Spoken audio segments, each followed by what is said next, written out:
White Stripes and their version of Jolene. What did you make of it, Rick? I loved it. Good. I want to ask Karl a question, though, because Karl, sometimes in all of this newfangled world that we live in, what do you think of the scenario? What do you think is going on there? Because it's a bloke singing to a woman, begging her not to take his man. What do you think is going on there? Say again. Well, that's a bloke there singing. Yeah, to his wife Jolene. Right. Yeah. Were you listening to the lyrics, or? You see, I got mixed up anyway. I thought it was about that one about the person who chucks himself off a bridge. So I was thinking more about that than listening to that one. Right, listen. Well, go on it. Right. Jolene, I'm begging of you, please don't take my man. You flaming locks of auburn hair, even though you can, don't. He's all I've got. You're a beautiful woman. Don't take my man, because I can't compete with you, right? Yeah. What do you think's going on there, though? Because, you know, it's Dolly Parton singing it. We know what's going on. They're fighting over the same man, aren't we? Yeah. What do you think's going on when a bloke's singing it to Jolene? What do you think of the scenario there? That's one of them names, isn't it? That could be a bloke's name. It's like Leslie. Oh, Christ. Okay, sorry, it was a...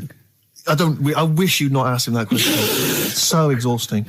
I'm saying you don't mind the insults freak boy or goggle eye or... swore off a duck's back, mate. Do you know what I mean? Or a new phrase that's been coined because of Steve's face, walk off a frog's back. Who's saying that? Just a lot of you, a lot of friends and that. But I mean... my friends? Yeah, a lot of the people... Can you name names, or...? I can't really... You made promises, you can't... I can't really... really... anyone up? I think it's the cagoule. Looks good. It does look good. It's waterproof, Rick, and it's also stylish. I wear nothing underneath. So it's tight to the skin. It gets sticky in damp weather. Is that why you sort of rustle? Sexy. But what's all the... Is there abuse? What's this? No, they just say... Because I'm a pretty trendy guy, but I, as you say, I cut my own trend. You know, I make my own style. Oh, so just go back to insults briefly. Go on. You know, saying... No, see, that's... Goofy, that's not fair. No, because that's what he said. It's in my head. What do you mean he said? When did he say that? No, I mean... When did you call me goofy? No, he didn't. He said about what's in the head. Hey, no, when it's... come on. Come off it. Don't What? Who's start calling me goofy? No. I'm not even goofy. Goggle-eyed's fair enough. Yeah, but you can sort your look out. I can't. What do you mean I can... How can I sort my look out? I'm not even goofy. That's not fair. You've got the proper features. What? Just needs sorting out a bit. I can't help it if my hair's not good. I noticed the other day when Karl was sitting on your knee having his picture taken. Yeah. It's a long story, right? He's got a completely spherical head. It's slightly too small. I'm not being funny because, I mean, you know, I'm not perfect. But he's got a completely spherical little head. He looks a little bit like a baby hamburger. You know hamburger off McDonald's? Sure. He looks like a little baby hamburger. And it's sort of quite put upon. Suzanne thinks a lot like that thing in that Dulux advert. Do you know when the woman pulls the head off that? That little plasticine morph type. And then they make a new ad for it. And it's like a little head. Really? And that's your girlfriend saying it. I know. Anyway, listen, let's get back to business here. You spotted the Christmas theme. Yeah.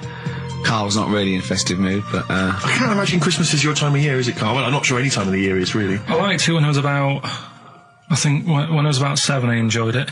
Was that the one? Was that the year, the big year for you? You get loads of stuff, you don't have to worry about anyone else, but once you've, got a job... What did you get when were you doing your paper round? How old were you then? I was about 13, 14. Well, that was then you were a man, weren't you? I had to buy stuff.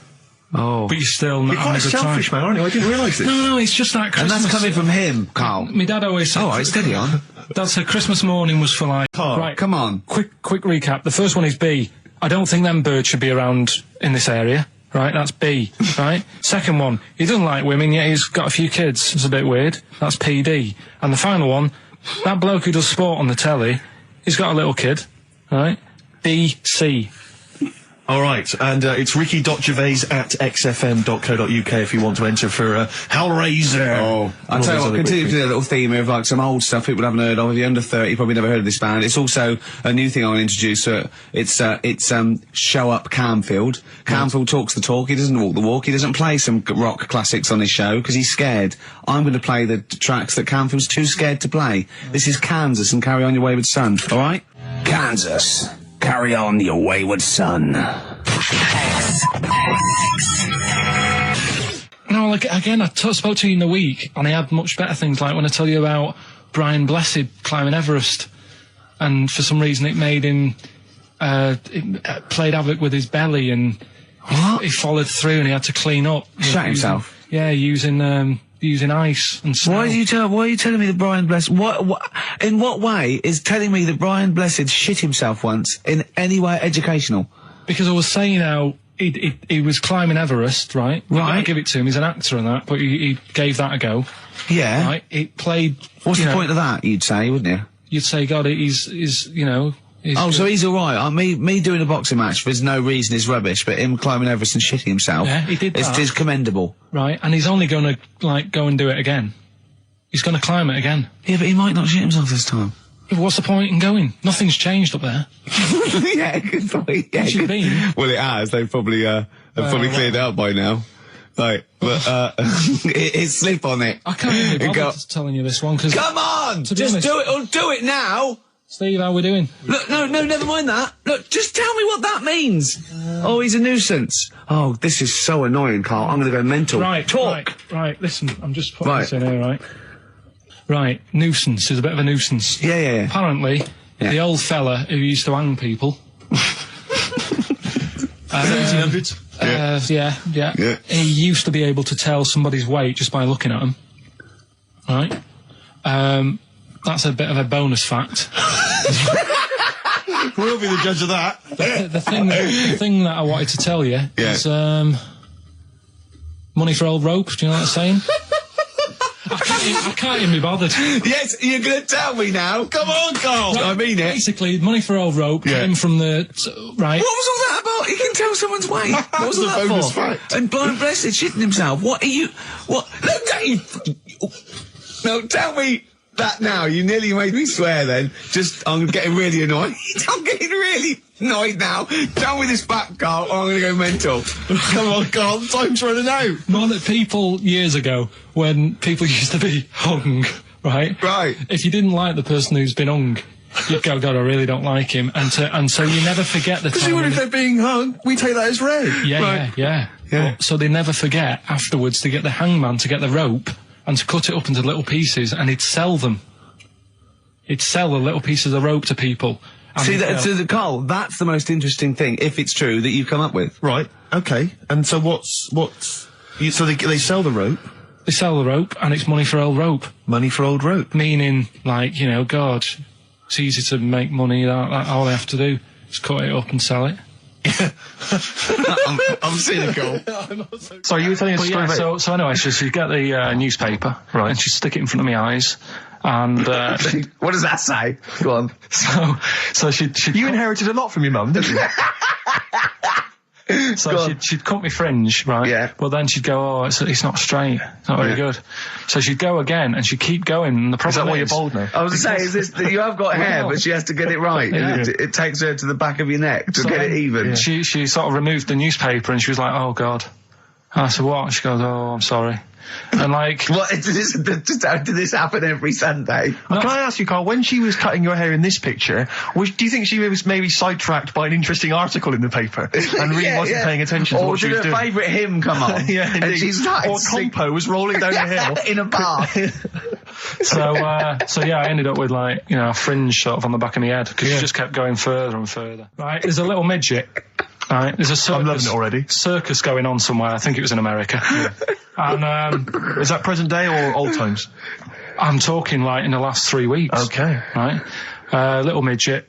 Circus, really packed out show. People are loving it.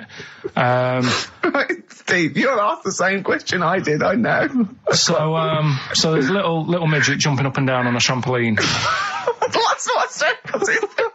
Right. I pay good money to see it. So everyone's clapping, and he's getting carried away.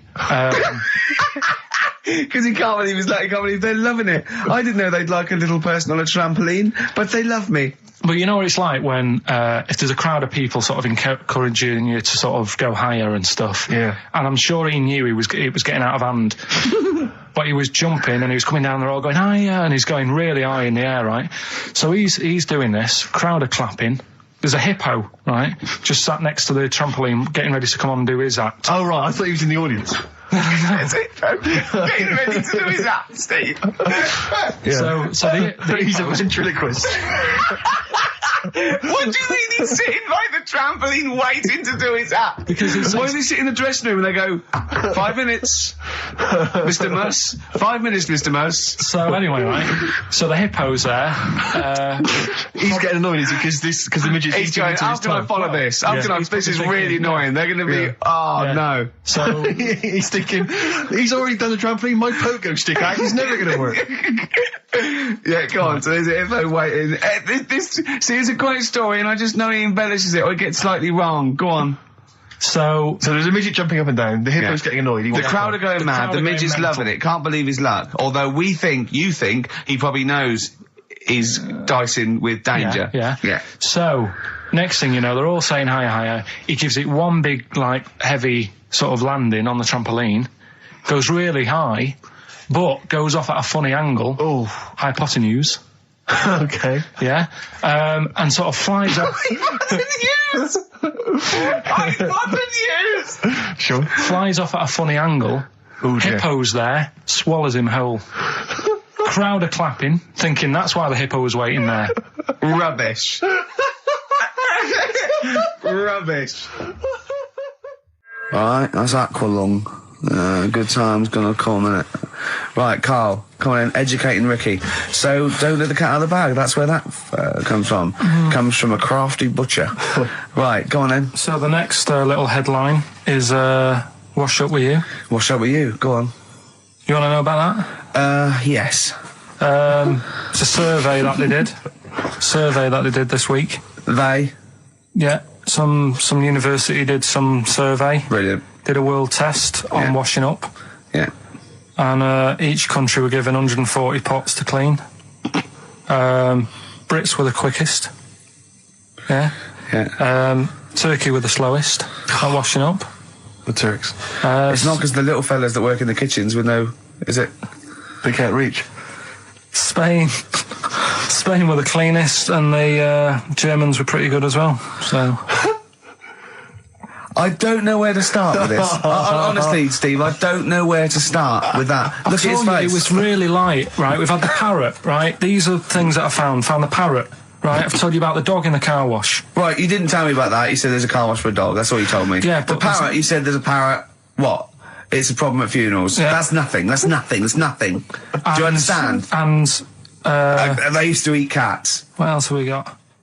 Travis on XFM 104.9 on Ricky Gervais with me, Steve Merchant and Karl Pilkington. We're doing Educating Ricky. Right, final one. Come on, Karl. Right, what was it? It was, why don't they just get a diary or some paper or something to write on? Yeah. Because snappy. I couldn't think of a heading for it. It's basically, Go on. People who have tattoos, I've never understood it, right?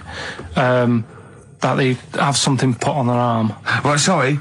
Have we started the educate? Is this part of it? Are you educating me? This is something that will be useful in my life that I didn't know about. Yeah. Go on then. No, it's just that they've got a machine out, right, that does tattoos. Tattoos. You come up with a design you want, and you sort of this machine scans it, and you put your arm in this thing, and you press print or whatever, and then it does the tattoo on your hand.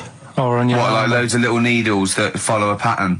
Yeah, computer, basically, yeah. Is it a real tattoo? It's a proper proper one. The fella said... well, as long as it goes out, it pierces the skin with a I just wondered if it's one of those kind of, those kind of... No, it must be lots of little needles or a moving needle that can go Sorry, along. but how is this cleaned, like, in between each person?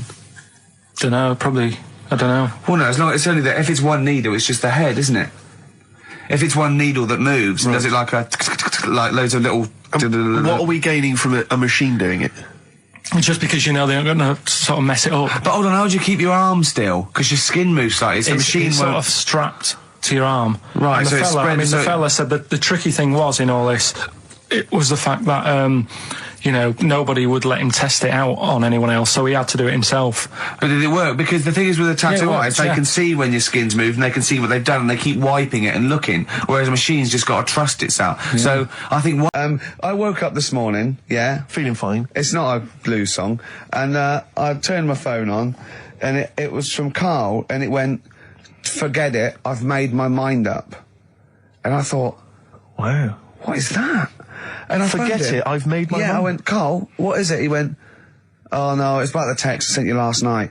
I went, "Well, what was it? I just got this text." He went, I was just wondering, I was thinking last night, he said, supposing you had to have your hands removed. Sure. Right? And the doctor said, well, you can either have them stay like that with stumps, or I can sew feet there. What would you have? And I was bleary-eyed and I went, the stumps? He went, yeah. I went, all right? He went, yeah. And then what was his follow-up text to that? And then I got the text, it was obviously before it, and it went, and it was like quite serious. What would you do if surgery don't do with your hands? Would you have stumps or the feet? Right? Now the way, when I said he's made his mind up and I went the stumps, he went, yeah. I think secretly he decided on the feet, but was too embarrassed to tell me. There's a little bit of what would you do? Because But why did you think of this? Why did you think of this? Girlfriend's away, right? Yeah, no, that's not why you start thinking bizarre surgery devices. Right? I'll let you into my little mind, right? Last night, I had some beans on toast, right? She was away. It's good already. She was away, so you had some beans on toast. She went wild. Yeah. Right? Now, I was stood up. I live on on a high street, right? So I'm washing up. I'm looking out the window. First thing that had me attention is I can look into other people's flats, right? Yeah. And it was weird how all these different lives were going on. I was watching them, and everybody had the telly on and was watching Volcano, right? Which was on last night. Right. And I thought, oh, that's weird, right? I can see them all watching it. And it was like a little Chinese lad who was dancing around in some underpants. Yeah. And then there's a little old woman who lives downstairs who was reading a book, and she's always reading a book every night. And it's like, I have a better life than her. And then there's like some sort of bouncer who's always getting ready to go out late at night with all the black on. He looks like a bouncer. So I was watching all this life going on. I thought, did you witness a murder while you were doing this? Yeah. It was like that sort of Sliver film where that bloke had loads of tellies watching people's lives. So that was going on in my mind. And then I was washing up and I picked up the plate and I thought, oh, it's amazing, isn't it? The human body. The way you can just sort of, I want to pick that up, and you do. Yeah. And the way your hands work, right? Yeah. You've got 5 little digits, but it's just the right amount to do to do what you've got to do, right? So I'm cleaning the plate. Sorry, Carl, stop. It's just the right amount. Might be one of the most genius things I've ever heard said. I would love David Attenborough to phone you up and say, Carl, how do I word this about the evolution of the mammalian front limb? Just go, we'll just say it's the right amount. But it is. One of course extra would get in the way. Yeah. And one less would just make it a little bit more tricky when picking up a bit of a slippery dish. Sure, or buying gloves. Yeah. You said you had some stuff. Yeah.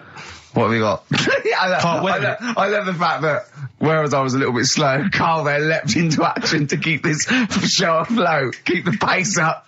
Go on. Right, well, Carl, are you hungover as well, or? I'm just a bit annoyed because I'm with you. Do you know what I mean? He hasn't got much to do all week. You're having a laugh. What? What angers me is I kind of hope that maybe I could have quite a long career in radio, and I sort of feel like I don't know, the word sinking ship. Those words spring to mind. But because it feels like, I mean, Carl, you're just a chancer anyway. You weren't even supposed to be on air, and we've made you into something of a household name, and that's cool. Household name. And Ricky's already a celebrity. He's got it stitched up. He's got corporates. He's got voiceover work. But I've got nothing. I'm running on empty. I'm not nothing. I've got nothing. I'm sort of dependent a bit on this. Yeah. Financially. And, go on then. What and you two are sort of bringing it down, really. Right. Do you reckon I can get my own show, Carl? Carl. Tell them what I did out there with a bit. No, Carl, tell them how funny I was out there with a bit in that a minute ago. So anyway, come on, I'm bored of this. I'll tell you what. will we tease them with what we've got coming up next? Yeah, Carl, tease us after the next record. I think we've already got them for 2 hours. Yeah, we've hooked them, Carl. Don't worry, this is textbook radio. What's this? Bad John Boy. Yeah. Doves, Caught by the River on XFM 104.9. I'm Ricky Gervais, with me Steve Merchant and Karl Pilkington, doing the button stuff. Actually becoming a little bit of a producer. Carl, he's put a bit of work in, hasn't he? He's come up with a few games, and we made him. He's getting a bit stressed when we shout at him because the mics don't work or it's hanging off. It was too hot in here. He couldn't get the thing working last week. I mean, I really would throw this studio away and get a real one. Yeah. Well, I'd get one of those ones you can buy for like tenner from Argos. Argos, yeah, like Bon Tempe. My first studio. My first with a little broadcasting picture studio. of Karl on it. Yeah. Exactly. That'd be great product placement. What have you got this week for us, Karl? Because again, we've put very little. I said I would put. I'm not hungover, but I've put nothing into it. Rick, have you done any work for this week's show? No. None whatsoever? No. Okay, Karl, what have you got? What have you got? Quick. Keep them. It's 5 past. They're turning over already. They're finding other things. What have you come up with? There's melon stew. There's everything. Well, go on. We've got after the success of last week, Rockbusters. Okay. We're doing that again. Sorry, were you on the same show as that?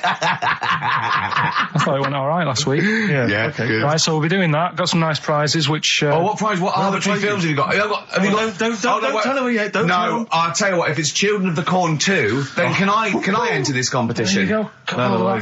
What is that? He's got some different prizes. Maybe I should just tease the audience with those a bit later, Rick, because there's some exciting stuff there. It's going to be amazing. Yeah. Right, so I don't want to give too much away, Rick, but one of them is a copy of The Office on DVD. Is anything like maybe Burt Reynolds' straight-to-video film? Are there any of those in Sadly, there? nothing quite as classy. Fist. Yeah. Right, so we've got that lot to give away. Yeah. We've got Go on. educating Ricky, where teachers stuff. Because you taught me that people used to eat tomatoes off lead plates in the land of Narnia last week, which was good. Last week. Yeah. No, Is it only tomatoes they eat off the lead plates, by the way? Why didn't they think other fruits and vegetables were poisonous? No, it wasn't. It was because tomatoes had acid in them. That was the problem. You see, you don't listen, right? Well, lots of fruits have acid in them. Yeah, but they didn't eat them back then. they didn't have bloody kiwi fruit and stuff. Don't did they, say back then? bloody. You're a producer. You'll start saying shit and cock and stuff. You start saying bloody. Tits. Play the. Hang on, right, and... Go on, play keep him hooked, right? Yeah. We've still got a song with a story in it. Yeah.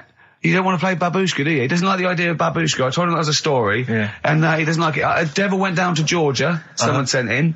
You know, he's looking for a soul to steal. Yeah. Doesn't like it. Why don't you like that? Do you know the song? Not particularly. Right, it's a song about a lad who goes into a pub on a normal night.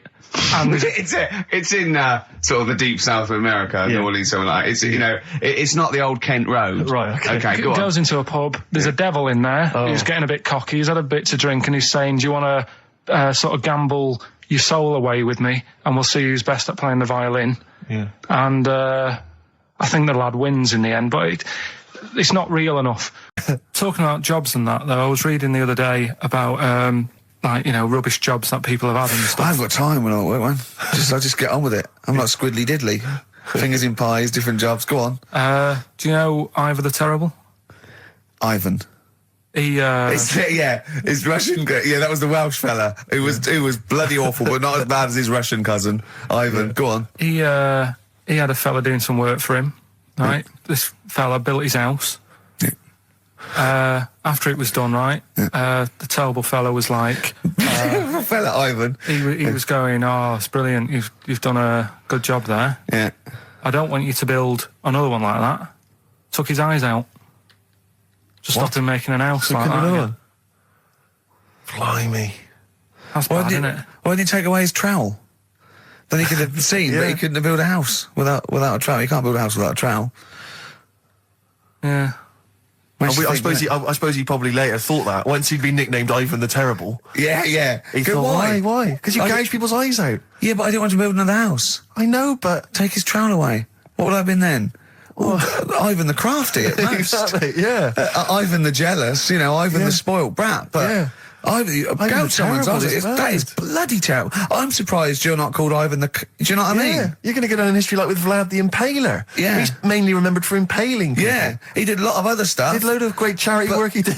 The impaling is the thing that's really gone down in history.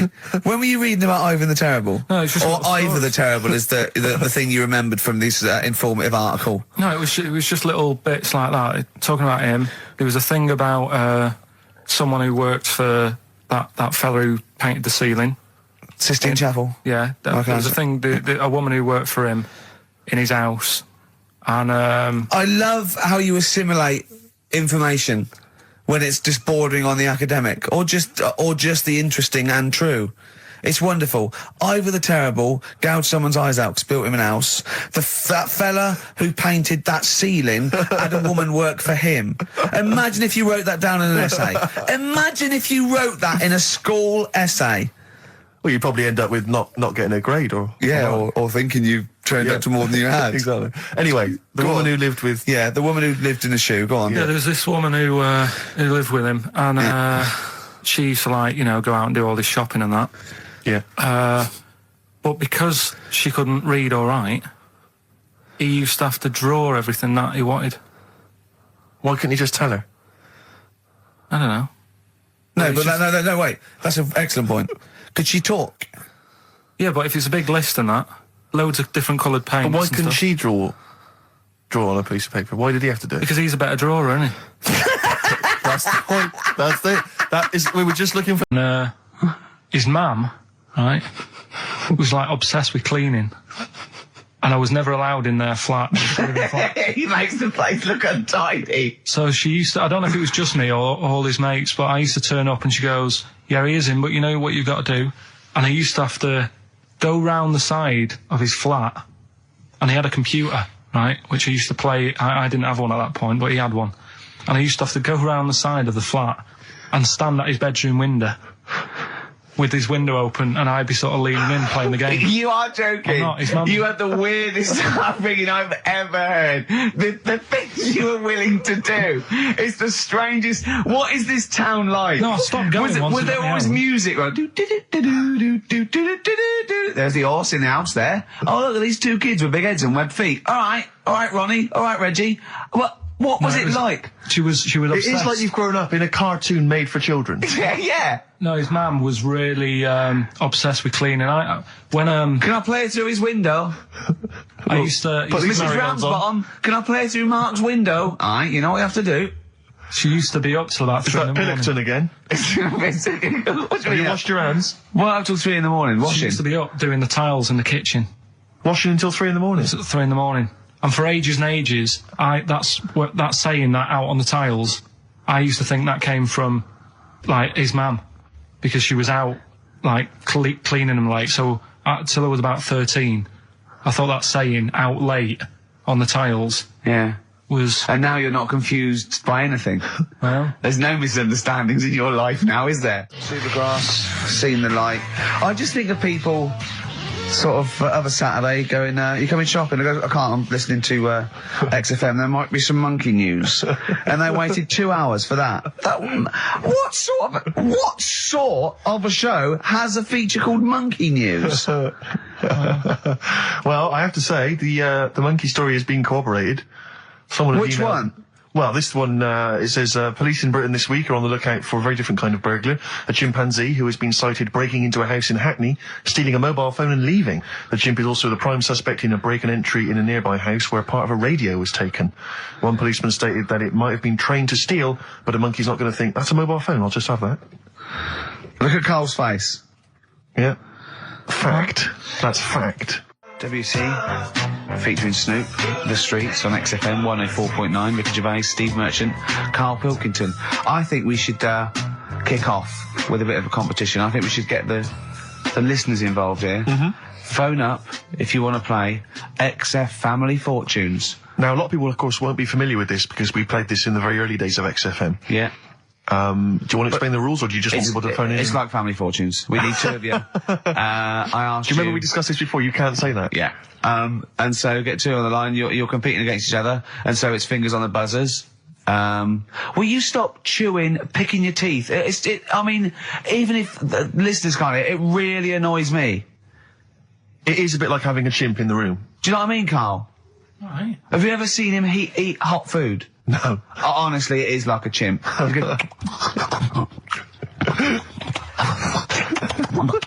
what are you doing? What? Just get... Oh, God. Or like the Cookie Monster. Yeah. Oh, God, I'm never annoying, Carl, so why are you? Do you know what I mean, Steve? You're so annoying. I'd say, have you been with him for trying to have lunch with Ricky? Yeah. It's the hardest thing possible. You wander around for hours. It's sort of a combination. It used to be bad even before he was a celebrity because he has a tolerance level. It's extraordinary. I mean, he is irritated by a car honking its horn in the street. He's like, I can't believe it. Let's go in here. I'm so angry. He gets annoyed by police sirens, by rain, wind, birds in the air, other people in the streets. They're the most annoying. Children particularly, whether they're in a school playground we happen to be walking past, whether they're on TV. It's just noise that isn't mine. Well, I know, but this is the thing. You are the most irritating man I've ever met, without a shadow of a doubt. I mean, you know that, Carl, don't you? I mean, noises he makes. It's extraordinary. I mean, I've been editing some behind-the-scenes footage we shot of making the second series of The Office. It's extraordinary. I've had to cut sequences out involving Ricky because they'll just think he's a gibber, just think he's an idiot, like some kind of puppet that the rest of us are controlling, because he's shouting, he's whistling, he's honking, he's making noises, he's dancing around. It's extraordinary. And if you're out trying to find somewhere to eat with him, all these irritants, all these annoyances, and it's, that music's too loud, I don't like that particular song, I'm not going in there, there's more than 8 people in that cafe, I'm not going in there. It's just extraordinary. I think we need a woman. I'm thinking of hiring a woman, like a PA, to just go out ahead of us, scout ahead of us, go in, and she can just sing back and say, oh, sexist. Oh. Or a guy. Oh, that's or a fella. Oh, sexist. Or a fella. Just to scout ahead. Oh, I'm phone thinking back. of hiring a woman, subservient role. We couldn't hire him. Oh, no. Oh, sexist. Well, that or a chance to meet a woman. Yeah. That I'm also paying. It's like paying for him. It's Exactly. slightly more above board. Yeah. So, if you want to play Family Fortunes, call up. What's the number? 08700 800 1234. Yeah, it's just like Family Fortunes. Two of you are competing for some great prizes. And, I go, something you know how it goes, and then you go buzz and play it on board. It's not as high tech as Family Fortunes. Current single from Nick Cave and the Bad Seeds, that's Bring It On. Yeah. On XFM 104.9, Ricky Gervais, Steve Merchant, Karl Pilkington, and 2 people on the line to play XF Family Fortunes. Brilliant. Hello. Steve Hello. first. Steve, hello. Steve first, hello, how you doing? You alright, mate? Where are you calling Yeah. from? From my pub in Barnes. You got a pub? Yeah, In Barnes? yeah, Are you posh? no. Oh. I suppose you're the local landlord. Do they come in and sort of like go, good man, there's a shilling, get me some ale? They're all posh in Barnes, aren't they? Well, no, not all of them, actually. Does Nigel Havers come in your pub? Because he lives there, doesn't he? Well, none of them do, actually. I know there's lots of them about, aren't there, in Barnes, but no, not You've in banned them. You've banned them. Who's on the other line? It's, Jennifer. Jennifer, hello. Hello, Where are you calling from? I'm calling from Forest Hill. Forest Hill. That's Yeah. right south, and I don't go out of WC1. Oh, you should. Do you run a pub? Do I own a pub? No. Do you drink in one? Yes. That's just good. just from friendly chat there. Yeah, To get- That thing between the brain that you were talking about before. Oh yeah. I can't remember what it's called, but they did an experiment, and apparently the length of it determines whether you're a straight or gay. Is that That's what I right? heard. Yeah. Well, so what? You could actually trim it if you fancied. It didn't go that far. Oh, well, Always. you've just interacted with Karl Pilkington. Oh my God. I treasure that. Right, here's the prizes. Okay, now, listen, don't be disappointed, because, as ever, Carl has just gone through some people's drawers here at XFM and found some really quite shoddy prizes. So, you get, on DVD, I don't know if you're a fan of it, are they a German band? Rammstein or Rammstein? Oh, you'll enjoy that. But there's any number that includes Asch zu Asch, Spiel mit mir, and Hergelade. That's just some of the classics on this DVD of their greatest videos. Red Dwarf, the first. Do you think series. Germans sit around looking at ISIS records and going, look at these Wonderwall? Possibly so. Wow. The very best of the Stone Roses, although I might have that. So, anyway, there's also an I Love You compilation, kind of appropriate, and a tribute to the Ramones, which might be interesting. So you can get the idea, Steve and Jennifer, the stakes are pretty high. Okay, here we go. Very happy, Extra Family fun, Fortunes. So, fingers on the buzzers, just both go, wah! if you think you can answer this right, and then we, the highest answer or the top answer gets the chance to play or pass. If you play, you've got to get all 5 answers. There are 5 answers. Every wrong answer, you get a life, and I'll go, and when you lose 3 lifelines, then the other person can steal. It's as simple as that. If you've seen the show Family Fortunes... No, this is not based on anything I've ever seen ever in my life. Okay, right. Okay, fingers on the buzzers. Okay. Name something. We asked 8 of my mates, right? Something you associate with Karl Pilkington. Okay, Jennifer, what? Silliness. Yeah, that's the top answer, thick or dimness. Do you want to play or pass? Play, please. Okay. Stay tuned, Stephen, because you might be able to steal if she gets 3 wrong. Okay? Right, okay. Right, we've got the top answer, 4 to go. Thick or dimness is top answer, obviously. Okay, Jennifer, some other things associated with Karl. Comedy. You'd think so, wouldn't you? Yeah. No. I don't even know who he is. You don't even know who he is? No, she does. She must And do. yet, bizarrely, she knows that silliness or Yeah. stupidity is the top I know, answer. Yeah, come on. Something else. The smelly eyebrows. One more wrong answer, and then Stephen gets a chance to steal. Okay. I don't know. People are screaming it at home. Very sensible. Oh, Was that very sorry. sensible? Yeah. Yeah. Okay, Stephen, can you think of one of the answers that Jennifer didn't get? Must be a mind for inane nonsense. Oh, well, I'm going to give you that because number 5 is even thicker. So, yeah, what you missed is, our top answer was thick or dim. Second top answer was Manchester. Third was Roundhead. 4th was airy Chinese kid. And 5 was, even thicker. So I think Stephen's the winner there. Yeah, I think he's done well. Yeah. You enjoy Rammstein, and you get the Stone Roses and an I Love You CD. So that's the pilot for this show, okay? When Blockbuster's all over, we're going to phase in XFM Family Fortunes. Karl, thoughts? It's not that good, is it? Why? It's not that good. Just... I'm not that happy with it. Why? Why? Yeah. Well, just... What else? What? No. You're definitely right about that top answer. Well, thanks. Right, so Stephen wins all those prizes. Yeah. Stay on the line and we'll take your address. And we'll send something to Jennifer as well for even bothering to talk to Karl. So what's this, Karl? What are you playing now? Badly Drawn Boy. Yeah, excellent. When Bye. we're doing Rockbusters then. Later. Can I just, sometimes I get told off by Karl. He gets a little bit sulky if I slag off the prizes that he sources for each competition. This is from Rob in Croydon. He's a former winner of Rockbusters. Yeah. He said he didn't even know what the prizes were going to be when he entered. He won, and sure enough, for one night only, he was a hero. The following morning, it was just Rob again, and all I had to show for my triumph are 5 compilation CDs. There's this little lad, right? Okay. First of all, it's years ago, right? When they didn't have decent doctors in like every town and that. Yeah. And this little kid is dead ill, right? Yeah. And the local doctor. Well, there's a phone call involved, so I don't really get the impression that it's like medieval times. Yeah. Yeah. But I didn't say that. I just said it's years ago. So this kid's ill, right? Yeah. And he's lying in the bed, and he's all going funny colour and that. Yeah. And his mum says, I'm going to get the local doctor around. The local doctor comes round, and he says, I don't know what's up with him. He said, leave it with me. Leave it with me. He said, the doctor said that. I'll have he said I'll phone up a top doctor. Okay. Who was in America or something like that. And so he goes to the phone in his office and he calls America, and because it's years ago, the phone line isn't that good, it's all crackly and that, right? Yeah. So he's talking to the doctor and he's saying, I've got this kid, he's a funny colour, and he's really weak and that. I don't know what's he's up not with him. giving him much to go on. Right? Sure. So the American doctor, right? Yeah.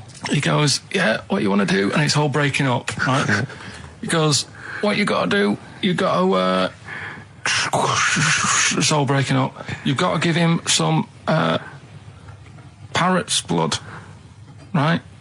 Some parrot's blood? Well, that's what he thought he said, but the line was really bad. Yeah. He meant parents' blood, but he heard that he said parrot's blood.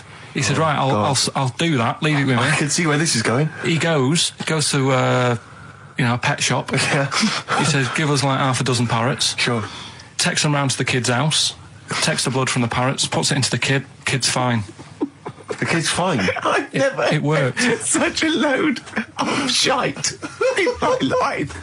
I've never heard such twaddle, such just made up, enhanced, exaggerated bollocks in my A life. load of old rubbish, Carl. I mean, when he told me this, the doctor said, what do I do? And the doctor on the other end said, give him some blood. And the doctor went, where do I get blood from? So hang on, wait, I just need to Where do I get clarify. blood from? Give him some parents' blood. Give him some parents' blood. Give him some parents' blood. Yeah. But hang on, I just need to know where you read this. Carl. Where was this? Where did I you read stitched this? you up. You know what he said? He said, so do you believe it? I went, tell it to Steve. He went, do you believe it? I went, tell it to Steve. Carl. Where did you read it? That was on the internet. Oh, Karl Pilkington. What do you think of that? That's got to be your new name from now on. Oh. I had a mate who used to use it. What, used to call you that? Yeah. Was that your nickname at school, Pilkington? No, it's not my nickname. It is now. No, it's not. It is now. Pilkington. Pilkington. Oi, Pilkington. Oi, Pilkington. Pilkington, do my Oi, homework. where do you Actually. live? Where do you come from? Pilkington? No, there's this lad who called Mark, right, who I used to go to school with, who used to call me that. And his mum, right, was like obsessed with cleaning. And I was never allowed in their flat. He makes the place look untidy. So she used to, I don't know if it was just me or all his mates, but I used to turn up and she goes, yeah, he is in, but you know what you've got to do? And I used to have to go round the side of his flat, and he had a computer, right, which I used to play. I didn't have one at that point, but he had one.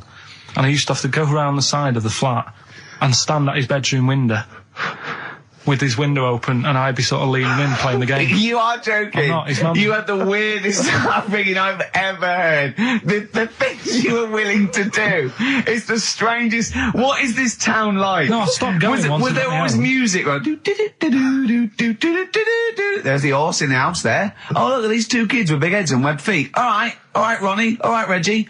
What was it like? She was obsessed. It is like you've grown up in a cartoon made for children. Yeah. No, his mum was really obsessed with cleaning.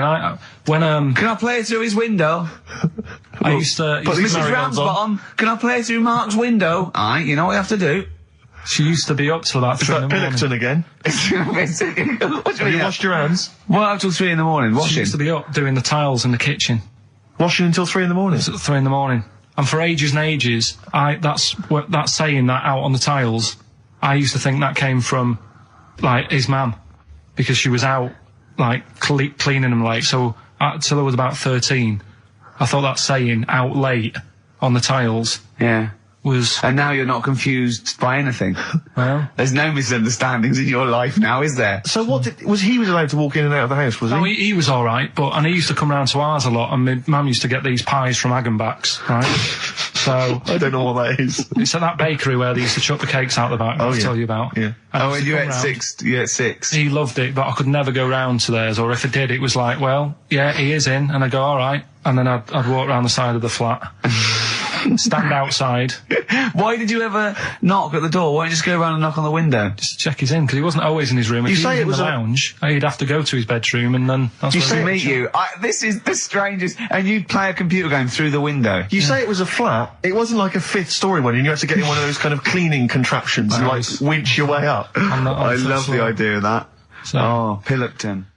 Clocks from The Coldplay on XFM 104.9. I'm Ricky Gervais, with me Steve Merchant, and back, Karl Pilkington. Hey. He's raring to go. It's nice when you have a bit of time off, isn't it? Yeah, how long have you had off now About then, 3 Carl? weeks. About About 3 is it? weeks, yeah. We can't do that because we're sort of self-employed and we'd be letting people down, but it's different when you get paid anyway, whether you turn up or not. But good to have I'm you back. Good to I'm have never off ill. No, It's the good- first time I've no, ever been off ill. Like, Well, no, I mean, just you're off 2 weeks and then you're off No, I just wish I was the kind of person who could let down an audience I know, of regular really, listeners. Yeah, but like I say, Well, no, we spoke to you. You weren't that bad. A cold, you don't go home for a cold. We were discussing this last night in the pub, and you don't go home for a cold. Okay, so moving on. What have we got then? We got some great cold, songs. though. I've brought in the Smiths. I've brought in Buzz Cox. I've brought in Neil Young. I know Steve's got some hip hop. Some great hip hop. I've got some great Elvis Costello. It's going to be great. Carl, come on, concentrate. You've been away for 3 it's weeks. just annoying. No, stop saying that. What? Because you're annoying me now. Why? Oh, that what you do? Go home ill? Oh, he's annoyed me. Oh, has he? Yeah, I got a bit of headache. I'm a little bit annoyed.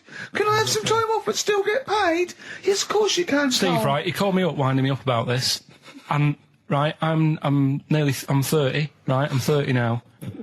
I can only remember being off 2 times. Oh, his memory's going as well. You'll have some time off. And both of them were when I was at school. School? What's school? One when it was windy. Why did you have time off? Because it was windy. But to be honest, Carl, that lasted for 7 years. Your time off at school. Why did you have time off? Because it was windy.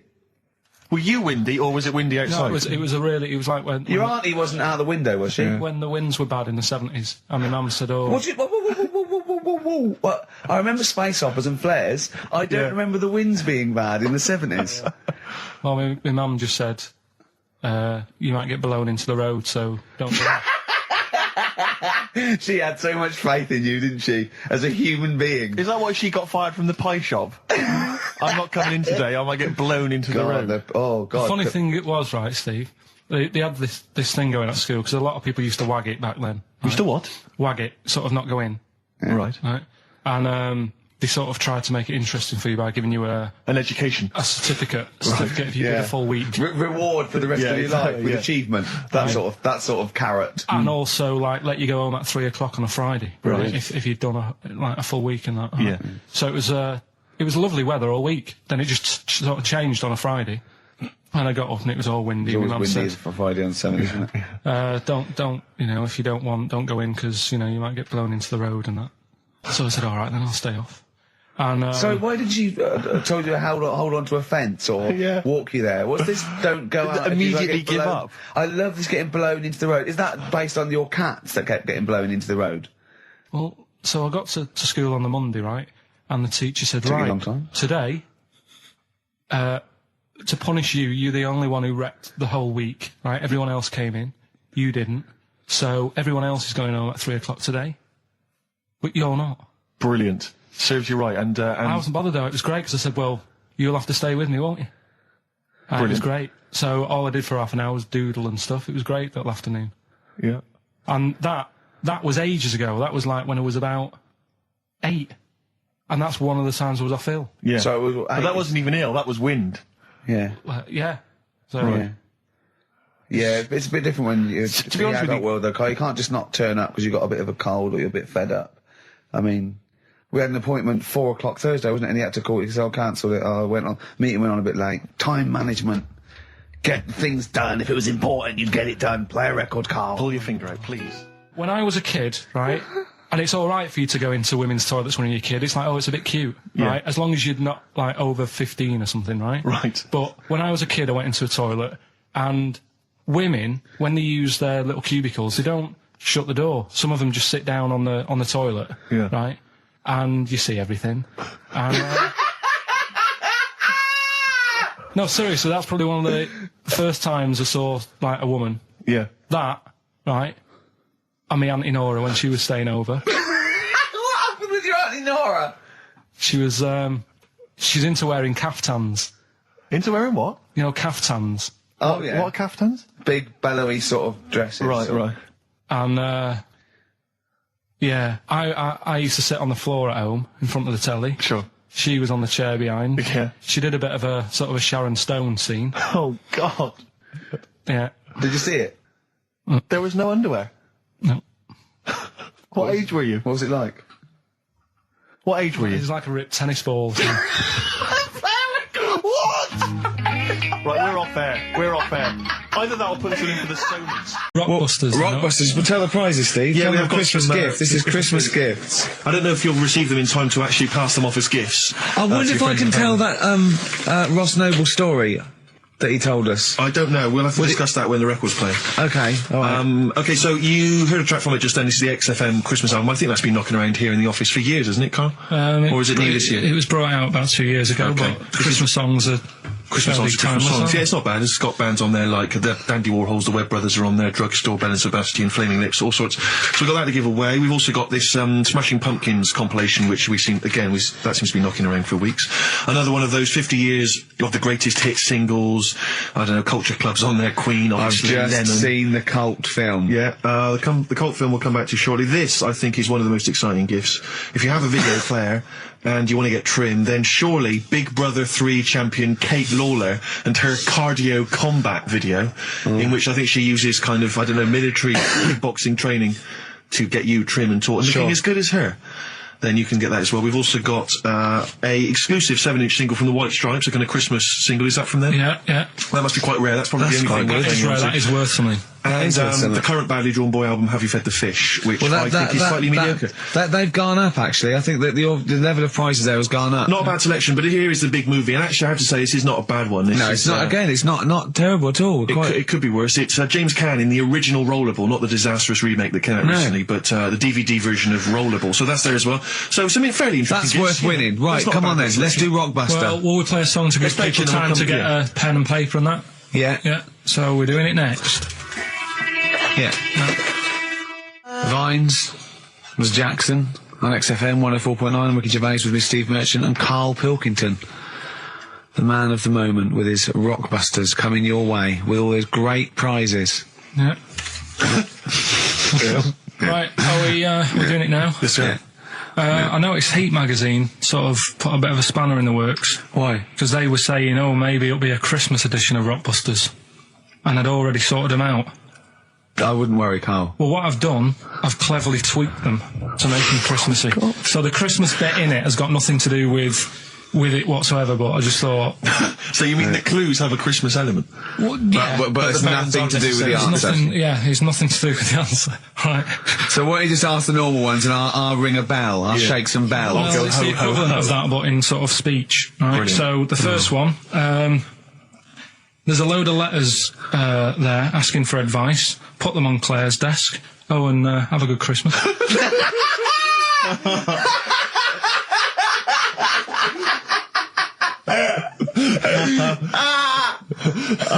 Give it to us again. Oh, God. Right, so there's a load of letters asking for advice. Put them on Claire's desk. Oh, and have a good Christmas. Right, but bear in mind, people, that the Christmas element may not be relevant to No, these that's got nothing to do with it. I don't want to... Okay.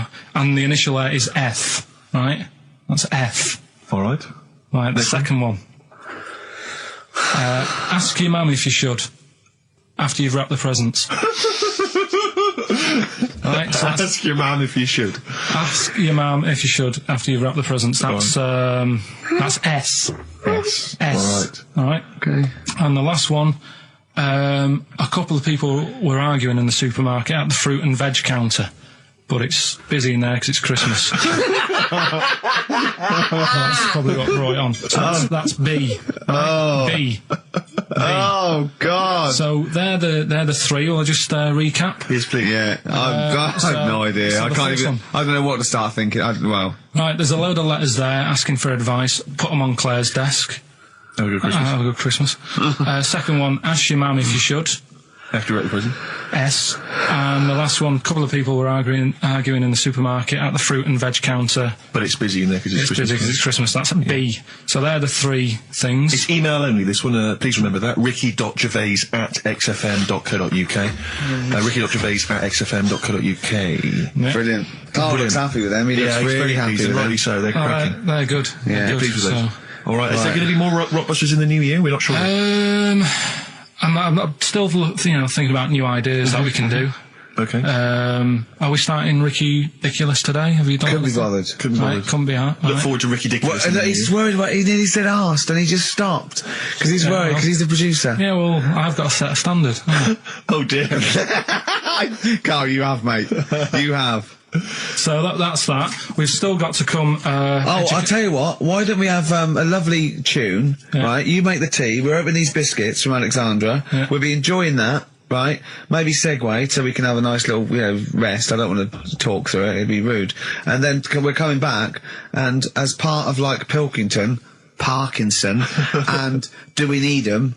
Do We Need Them? Yeah. Karl has interviewed an expert on jellyfish. Brilliant. So we've got that. Plus, of course, we've got a two-part Educating Ricky. You've got Educating Ricky still to come. With a Christmas theme or not? And we've still got things like the Pogues, John Lennon, Joni Mitchell, just David Bowie. Are you suggesting there's going to be some great music and some Great fun music chat? and some fun chat. Lovely. Let's do a classic. Let's do a big stomp in one of the best Christmas songs of all time, shall we? What are you thinking? Fairy Tale in New York. Excellent.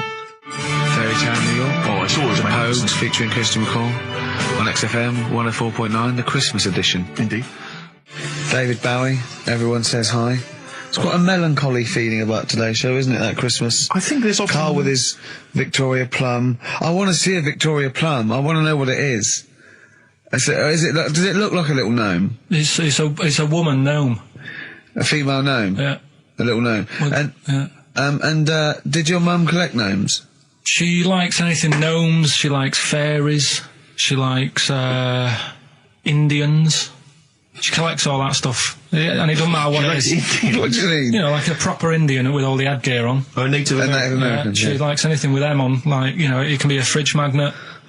It can be just anything. A lot of Native American wisdom is around the fridge magnet because they think it has special powers of adhesion. Yeah. Yeah, that's you read some of their writings, the great works.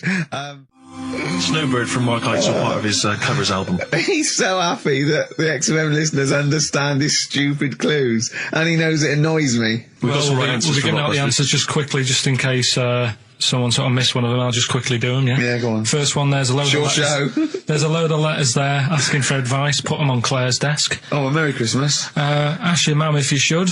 Oh, a Merry Christmas. And a couple of people were arguing in the supermarket. It was at the fruit Christmas, and that's veg why. counter.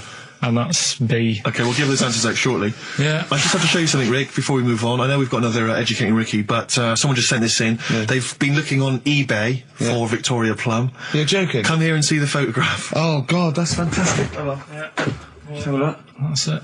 Oh, God, he got that for his mum. It's the worst piece of tat I've ever seen. Carl! Carl. Imagine how... Oh, Gutted. Carl. Imagine how... Look, think of him now, right? There it is. That's the worst thing I've ever seen. I'll tell you what, it looks like a Diddy man gone wrong. It's it looks like a extraordinary. Diddy man prostitute. That is... Is that the one, Carl? Is that... Well, it was a different colour. It had a yellow at mine. No, but look, how do they get... Tell them they Okay, go into eBay. So you need to log on to ebay.co.uk. I'm sure you've used it before. It's the online marketplace, ebay.co.uk.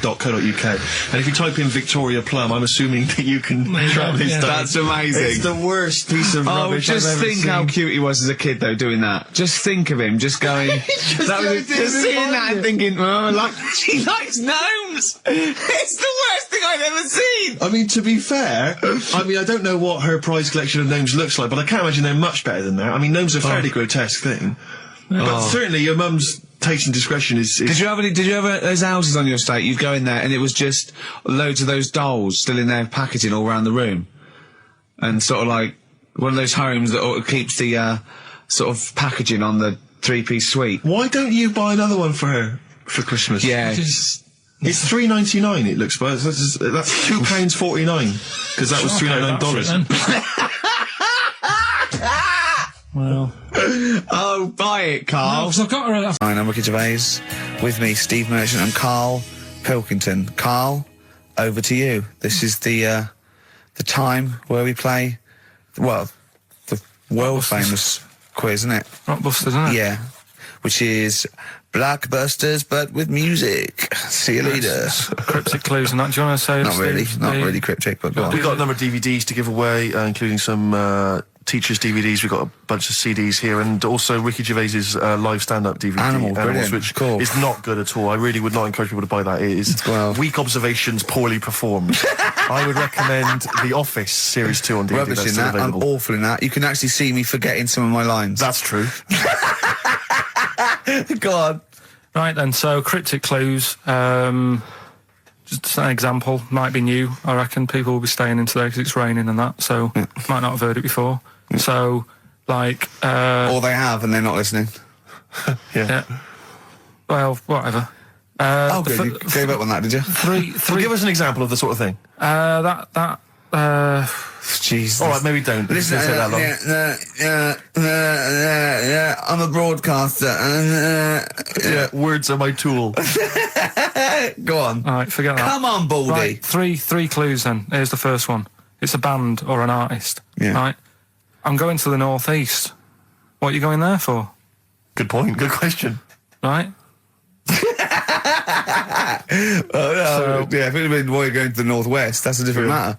Go on. Going to the northeast. What are you going there for? Right? Yeah. S is the initial, so it's a band or an artist it starts with an S, and that's the clue. Right? Second one. She's related to the man in the lamp. Right? That's G. Right? She's related to the man in the lamp. Right? And the third one is the Jamaican fella would love to live there, but it's a little bit pricey. Oh God, I feel an accent coming That's on. one where you're gonna have to think about it with the accent. I imagine. Initials there, DS for that one, right? So the Jamaican fella would love to live there, but you know, it's a bit dear and that, isn't it? A bit pricey. So, So give us some again quickly. right, the first one, I'm going to the northeast. What are you going there for? That's S. She's related to the man in the lamp, you know. That's G. Changes a and bit. the Jamaican fella would love to live there, but a little bit pricey. And that's Okay. DS, so email in or text and that. Ricky.gervais@xfm.co.uk. What's Or the text 83XFM. What's with that? those prizes? Right, running her to school one day, and she's in the back of the car with a mate, and they're chatting away about stuff like kids do. And they got onto the topic of one of the mates, who they said, I mean, you've got to remember, niece, this point was probably about 5 or 6, something like that, right? In the back of the car, talking about My Little Pony, whatever it is they play with. Subject changed. That Lisa in our class, she's a lesbian, isn't she? Right. That was that's what they were talking about. Yeah. Chatting away about it. Just openly talking about lesbianism. And probably, you know, this is the topic that they're talking about in the pub when they're having out drinking. Yeah, but they might have thought a lesbian was a funny word or something. You don't necessarily know the ins and outs of it, do they? It's weird though, isn't it? Because when I was younger at school, you didn't you swore a little bit, but it wasn't like major swear words, and you sort of did a little bit of nicking, but nothing like they get up to now. I mean, if My girlfriend, when she was about 7 or 8, she was walking to school with her mum, and she called her a C-U-N. Right? You are joking. No, she said, because she thought it was she said she thought it was a big furry animal. So she was being nice, and I remember, where'd you do that? Where'd you do that? Like, just heard it at school. So they might not know what it means. But because I'm thinking maybe, did you start the show with that particular kind of manner? Just because obviously a lot of new listeners, I imagine, thanks to the massive poster campaign, and you obviously want to impress them and charm them. There's a few examples today of irony coming back and biting you. Yeah. That seemed like a funny idea at the time, me posing that up. But Jonathan Ross phoned me up when they first went up and he just said, I've just seen a big poster of a predatory gay. Yeah, you do look a little bit. Yeah. Hello. And what's your name? Would you like to sit down here? And then you're in the background. And also, I think the funny thing about having you as a partner, I mean, the only good thing is that you look weird and tall, like too freakishly tall and lanky. Oh, yeah, but in that one, no, because your background and you're smiling, you don't look as weird as you do in real life, or as freakishly tall. So it sort of ruins it a little bit for me. they found out that scientists. Oh, yeah. I've found out 17th century? that like now, 1 in 10 rams are gay. 1 in 10 rams are gay. Yeah. Yeah. So that was like wallet. That's how I could get that in. They got a load of gay and straight rams. Right. They worked out which were which first. They said, right, that bunch there is a gay bunch. They looked better, they just had more pride in their appearance. And the other ones, the straight ones. And then they gave them to this scientist and said, right, go on, do what you got to do. And they took the brains out of all of them. Just to check. And Is it true? She had 7 split up. And the next, one of those dorky message boards, someone came on and said, "You are joking." Oh dear, what else has I happened just anyway? pray that it is just a rumour. It is just a rumour, yeah. Just call in if it's true. Well, no, call in yourself. Well, Monday. if Shed's listening, Yeah. and he's not busy, he's got Mondays off now, call in and say, what was the split all about? tell you what I read about. on the Sharks, way. monkeys, or jellyfish? It's 10 past, isn't it? We haven't done a little bit of knob news. No, we haven't done none news, no. But It's been 3 months. It's been 3 months coming. There's this thing. I don't know the full story. I don't know how it happened, right? But little Russian fella. Yeah. He was sort of having sort of emptying his bladder, right? And somehow electrocuted himself. Right. And sort of did a bit of damage. How did he smashed I don't onto know. some I don't live know. wires or something? Something like that. So Did anyway, it damage to himself or to an electric fire or something? no, to himself. To himself. Yeah. And so the doctor Didn't slip and curling tongs went up his arse when he was pissed, because that's happened a lot. In Yeah, we've all been hospitals. We've all shoved the old curling tongs up the arse when having a piss. right. So I can't even be bothered. No, go on, we're interested. We're interested. Come on, we're interested. Don't You give up. can't be bothered. You get Mondays off. Do some work. Right, so anyway, so the doctor says, "Oh, it's not looking good. We'll have to take that off." What? I was like, Novectomy? Yeah. Really? But the funny thing is, right, Nothing funny about that. they've done, you're doing me head in. You're doing me Just head tell in the today. story. Just doing me head in. Oh, you can chill out on Monday. I've only got 15 minutes, but I'm going to talk to you every Saturday. I'm going to get the money's worth out of this, because you get Mondays off. And I can't bear the fact someone's getting away with something like that, because it's terrible. So you're going to stick this out, or you're going to have to work Mondays. So take it on the chin, right? Okay. Just finish the story. Yes. I command you. Just do it. Anyway, so he said, you know, will you be able to sort me a little knob out? A prosthetic Right? No, cock, yeah. But they put him out for the operation. Yeah. He woke up, Yeah. right, and he's thinking, oh, thank God that's over and done with. Yeah. They've only grown it on his arm. What are you talking about? You twat. Shut the you're an idiot. What do you mean they've grown it on his arm? Apparently, like, that's the way they do it. Oh, yeah, but to then put it on, that wasn't a mistake. It wasn't doctor going, did it go there? Some bloke I didn't do a degree. Are you a real doctor? Yeah, yeah. But why put it there? Because it's got to grow, it's got a graft there, so they can control it. To skin tissue. But on your arm. Well, But they're On going to your remove back it or- from the arm itself. What do you mean on the back? on your back. Somewhere, well, we can't wear a t-shirt. Yeah, but you could That's ridiculous. He's in hospital. But this way you can still have a little tug, can't he? But they'll leave it there for quite a bit. It's not, do you know what I mean? It's not going to be like, oh, it's just there for a few days. Yeah. It's there for a bit. That's not good, is it? So he's got a cock on his arm. Yeah, what's up with that? What do you mean, what's up with that? Well, I mean, you could say it's a thumb or something, couldn't he? Yeah. But they remove it. Be good And for attach hitching. it down wouldn't it? below later. If you had a knob instead of a thumb and you went hitchhiking, just tickle it, and they can see it like a mile down the road, couldn't they? Posting. Yeah. If I'd lost my knob, I'd go, oh, I'm not going to have all that stuff. Just whack a pair of tits on me. Do you know what I mean? I think, oh, I'll have just forget it. But why not just put it where it should be straight away instead of messing about? Where should it be straight away? You know. On the forehead. Listen, let's... I don't know if Dickie's still listening. If he is, obviously email in ricky.gervais@xfm.co.uk and tell us what you've been doing, how you've been keeping busy and stuff. Yeah. Nice to hear from him. Chris Campling hasn't called, has he, either? Yeah, The one that thinks that not only is this whole show scripted, imagine that, right? But that Carl is a character created by us. Yeah. He's actually an actor. Oh, if only we Look could at take that, credit for a that. shaved monkey we got. I'll tell you, you're going to go along later to the Live 8 gig and you're probably going to see some bands that are going to make an effort to entertain you. But if you want entertainment, Rick, you know it. Go on. There's only one person to book. Go on. Me. If you have perhaps something to do, because I'm obviously a top Well, DJ on the radio, but where I really come into my own is DJing in any kind of club Well, environment. you told me you were DJing, I didn't go to it, DJing at a party, and you said the place was rocking, The place was roaring. and I loved it. Carl just said he was there and they weren't. Well, that's nonsense, Carl, because weren't, you know so- very well that when I put on a tune, they cheer. Yeah, but it was late on in the night. They would have done that, whatever you put on. That's That's nonsense. No, they were happy and everything. I'm not saying they weren't having a good time. It was your party.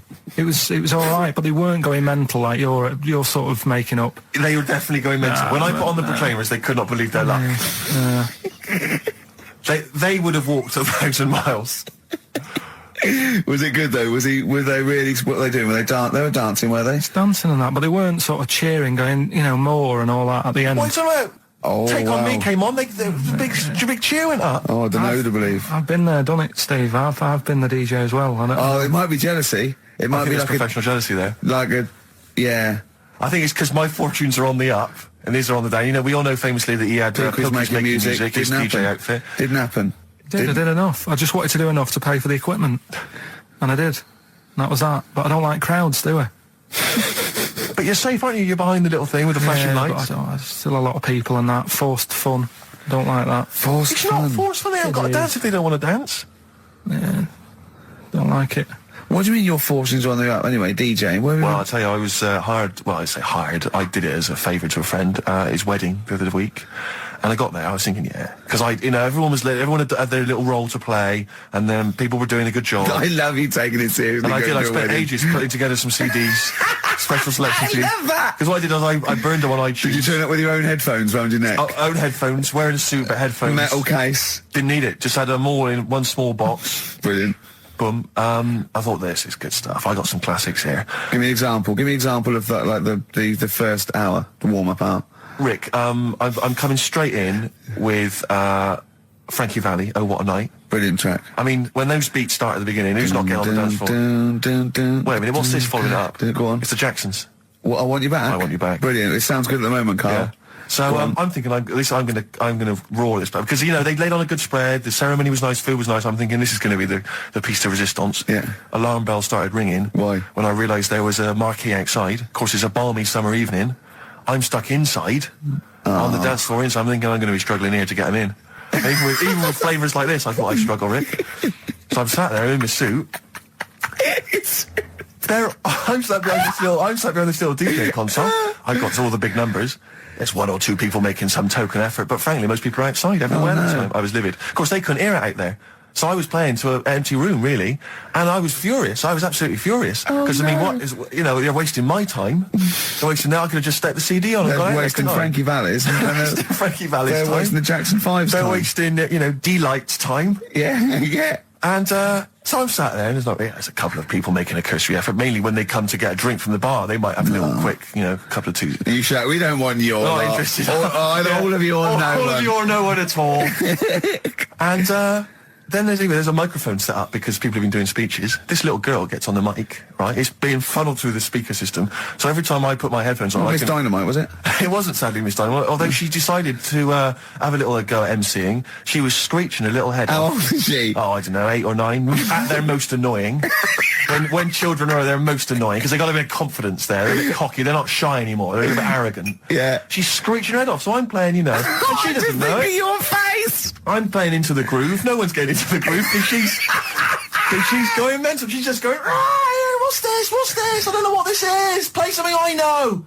I'm thinking I haven't got any bloody DJ Otsu or Crazy Frog. I'm not going to play what you... So she's just screeching along, ruining it for everyone. And I say everyone, there was no one there. So me, she was ruining it for me. I bet you were really I'm angry. furious. But of course as well, every time she screeched, it went through my headphones.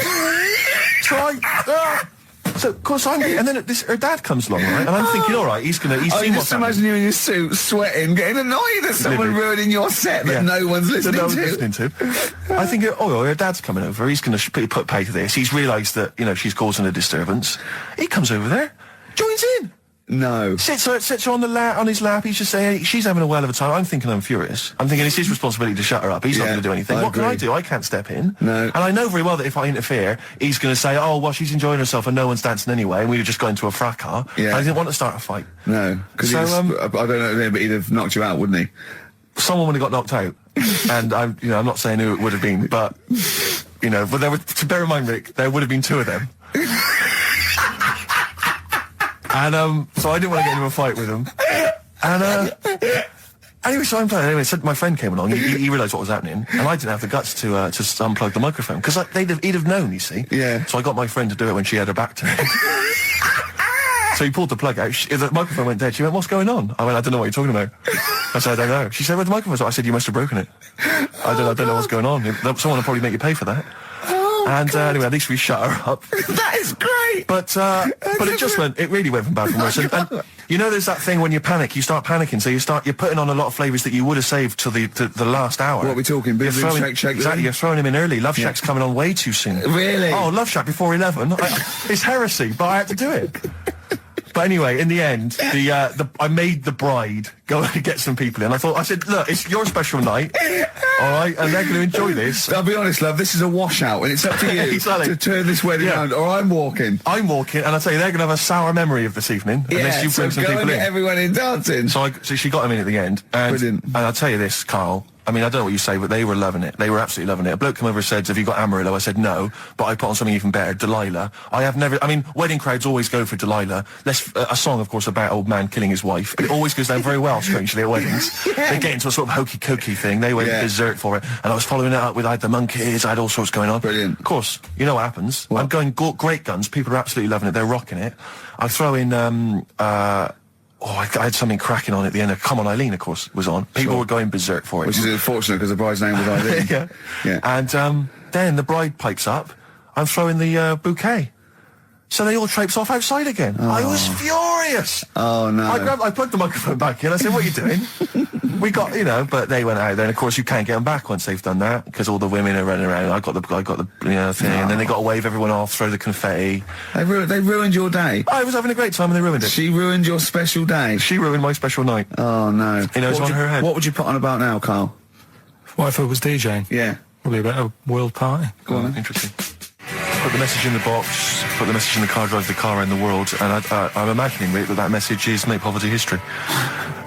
That's world party, put the message in the box. Can I just say quickly while I think of it, we get a lot of emails from people, a lot of texts saying, can you send a big shout out, stuff like that.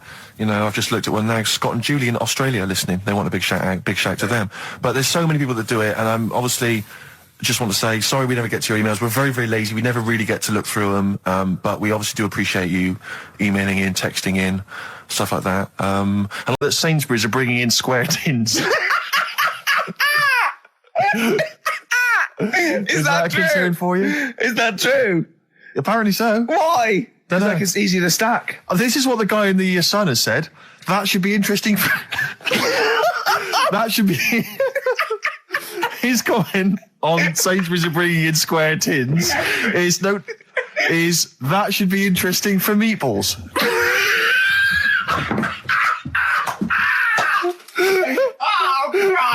Ricky's just collapsed on the floor. Let's just play a song, Carl. I don't think even you can top that. Cooper Temple Claws. Who needs enemies? Good question, lads. Nobody. This is XFM 104.9. I'm Ricky Gervais. Oh, they should print a little book of those. They're great. Oh, how you can relate any song or artist to anything else. Easy. Joyful. Easy. Well, yeah, so me and Carl went out for a beer, and it was great, wasn't it? Yeah, I enjoyed myself. We started yeah, off, good. and you met my mate Robin, didn't you? Yeah. And some of the stories. Do you want to tell Steve some things about Robin that you Robin, learned? do you know him well? Yes. Well, do you know about his worm problem as a kid? Go on. Right. What I can remember is he had worms as a kid. Not sure how you get him. He never answered me. He was getting a bit touchy about it. Right. This is like the second time I met him. And I think he was a bit annoyed that Ricky told me about his problem. What Yes. now? Straight away, you not being there, instinctively, what do you think went on with this story about worms? My suspicion is rather like when you told a group of people that Robin had once suckled milk from a cow's udder. Yeah. Did he mention that as well? Yeah. Yeah. My suspicion is that, like the cow story, the worm story is not true. But And why would he get so sort of uppity about it? Well, Because it's not true. Imagine if that wasn't the first time he'd done it. Imagine if he did that every single time he was with somebody for the first time and Robin was just met them. He will tell that story to anyone. But they do say there's no smoke without fire. Robin. I also told him that the way Robin cured these worms was because the doctor told his mother, right, to hold a piece of ham or cheese near Robin's anus so the worms would come out for the food, and he believed it. I'll tell you why, though. I said to Robin used to sit on spam to try and get the worms out, and he believed it. But Steve, right? Do you remember that story about 3 or 4 years ago where there was some bloke in the army? He went away to somewhere, Vietnam or whatever. He was messing about in the woods. Messing about in the woods? Shouldn't he have been fighting? Whatever. Yeah. Right, and he walked through some lake, and I think he cut his toe or something on something, and some worm of some sort crawled in the gash. Yeah. And it was in his body, and the doctor said, we've got to get this out of your body. So what they did was, they said, right, the thinnest part or something of your body that things can crawl through is on the top of your head. So they wrapped Where the skull is. So they wrapped some bacon. No, they didn't! They did. That's all right. thing. So he's gone in by the toe. So what we do is, I'll tell you what, that worm's probably heading straight for the head. We'll put a bit of bacon on it. The thinnest part of the body is the skull. Of course it's not the thinnest part of the body. It's where your brain case is, isn't it? It's the the skull. There was a reason for it. And it was like they stuck some bacon on his head. And As ever, the vital piece of information, i.e. the reason, Carl seems to have forgotten. Because the worm was in his body, and they said everyone likes the smell of bacon. Including worms. Even a Vietnamese lake worm. They love bacon. Remember last week when I said about the little fella with the bone with no brain, and you were proved wrong? No. We were saying it wasn't a little fella. We were saying it was a stillborn child. It wasn't a little fella. You're changing it now. You weren't having any of it last week. Right, hang on a minute. I'm getting confused. There was a Vietnamese snake that went inside of a soldier. A little, like, maggot or some sort that you have to get out of your body because it causes problems. Yes, and so in order to get it out of the body, they strapped bacon to his head. Yeah. That is great. This doctor. And did that work? I think so. They had a picture of him smiling. Oh, God, what, the worm or the bloke? The bloke. Oh, dear. Honestly, I hope someone knows the story. Right. It was about 3 years ago, I reckon. Okay. And, yeah, it did work. G.I. Bacon. So this is why when the worm burrowed out of his head to get the bacon? Get to the bacon. Right.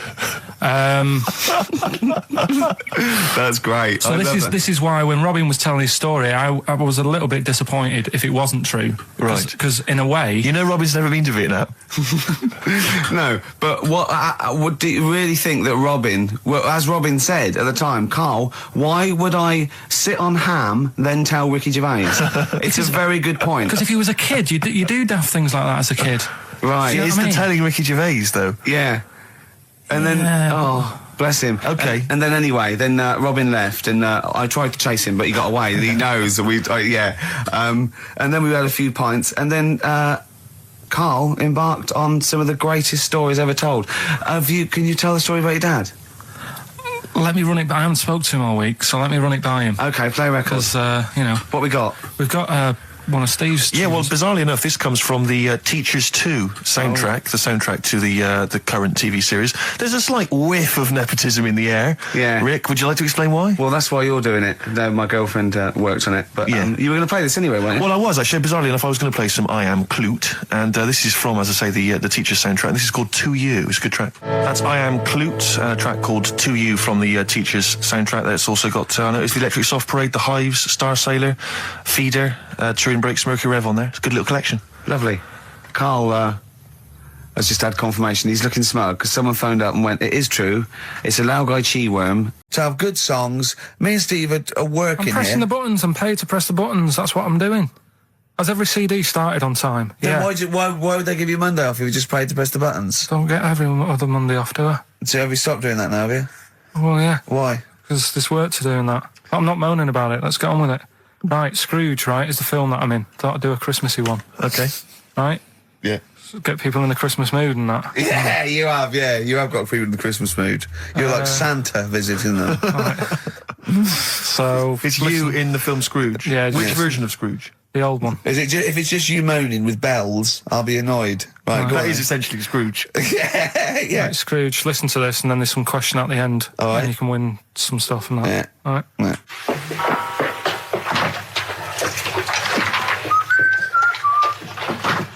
You're late. Only 20 minutes. What do you mean by coming in here this time of day? I've just been doing some Christmas shopping, haven't I?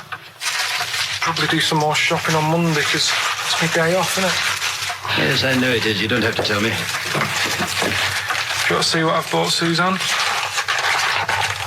No, thank you. I don't mind showing you. It's only a Christmas present, isn't it? Just bought some more condoms. Why? Well, I bought some last year. Got 2 boxes. They all got used, so... I'm very glad to hear it. How much do I pay you? Why are you asking? The presents I buy has got nothing to do with what I earn. Like I say, if I won the lottery, I wouldn't go mental on her. Do you know what I mean? I probably wouldn't even tell her, because I think she'd want to travel around the world and all that, and I'm not into that, to be honest, so I'll probably keep it quiet. Why? Well, once you've been around the world, where do you go next year? Each to their own, though, innit? You know what I mean? Well, what do you want? What for Christmas? Not that fussed, really. And you, it's just as well I'm not that fussed, because do you know I do some work at XFM? Do you know what they're giving me for Christmas present? Nothing? No, might as well have been nothing. 2 CDs. That's it. I was well fed up. I'm sure you will. They give you a list of about 30 albums and you get to pick 2 off the list. So I've gone through Kings of Leon album and the best of Bob Marley. Mr. Marley has been dead these 7 years. In fact, he died 7 years ago this very day. Did he? Do you know what sort of donuts Bob Marley likes? It's not my business. No, it's not a proper question. It's an old Peter Kay joke. He likes the ones with jam in. Do you get it? Garlic bread. It's good, isn't it? Excellent. Oh! Carl, well done. Carl in Scrooge there. The only man more mean and depressed generally than Ebenezer Scrooge. Oh, dear. Oh. What's the question, Carl? Well, if people have been listening from the start, right, what albums am I getting? Yeah. Is that good? Mm-hmm. Good, yeah. What albums am I getting from for working for this place for 6 years? All right. Ricky.Gervais at xfm.co.uk. Do you want to apologise once more for anyone you might have offended over the year? Yeah, like I say, I never upset anyone. We're just chatting about stuff. It's just chatting. It's from the heart. You see something, you say, "Oh, it looks a bit like so and so," or "Isn't it a bit?" You're not really, you don't really try and hurt anyone's feelings, do you? But I think most people know that. And I've got to apologise for laughing at anything you say. I actually can't help it. Again, it's not vindictive, but when Carl comes out with some of the things he says, it's impossible for me not to laugh or react. So, have a Merry Christmas, everyone. Well, before that, Rick, is there some final, for the year, Monkey News? Tell you what, let's play a good song.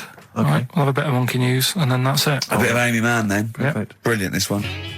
I bought in Metal Christmas, is that all right? That's my only request from this show, that we do play Paul Di'Anno's version of Santa Claus is Coming to Town. The rest of it's over to you. Yeah, we're going to play some Christmas tunes, we're going to play some, our favourite hits of the year, but mainly, this is the rock programme. This is the rock programme. What worries me, Rick, is there's a lot of people who listen to our show and they're not regular XFM listeners. They just kind of crawl They're out not regular people. Stupid on a Saturday afternoon, put the show on. So they might not be familiar with Well, Ian Canfield is a young man. He's been in he's about 14. He's been in radio. It's weird, he's 14, but he's been in radio for 15 and a half years. He was weaned on the milk of Avant. Yeah. Right? And he's going to be the new rock god, aren't you? Well, I'm trying. Yeah. No DJ Canfield. Just go, yeah. Right? And over the 2 hours, I want to work out the 4 pillars of rock, right? I want 4 names, 4 pillars of rock, right? Huge rock pillars. And then I want the king who stands astride them like the archangel of metal. So we'll be asking Ian, every few minutes we'll be asking, right, who's your first pillar of rock? And then, keeping the one that stands astride them. Okay? And how many do we need? Well, we need 5 names then, don't we? The 4 pillars of rock and who stands astride them. Right, okay. Like the Overlord with these Axe Attack albums. Yeah. Yeah. This is Oasis. Christmas. Oasis doing their version of Merry Christmas, everyone.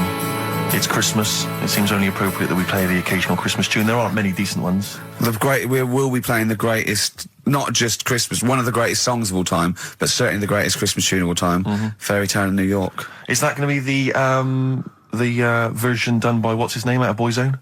Has he done one? Yeah. Because he's lived the hard rock and roll life. What's his name? What is his name? Ronan Keating? Yeah.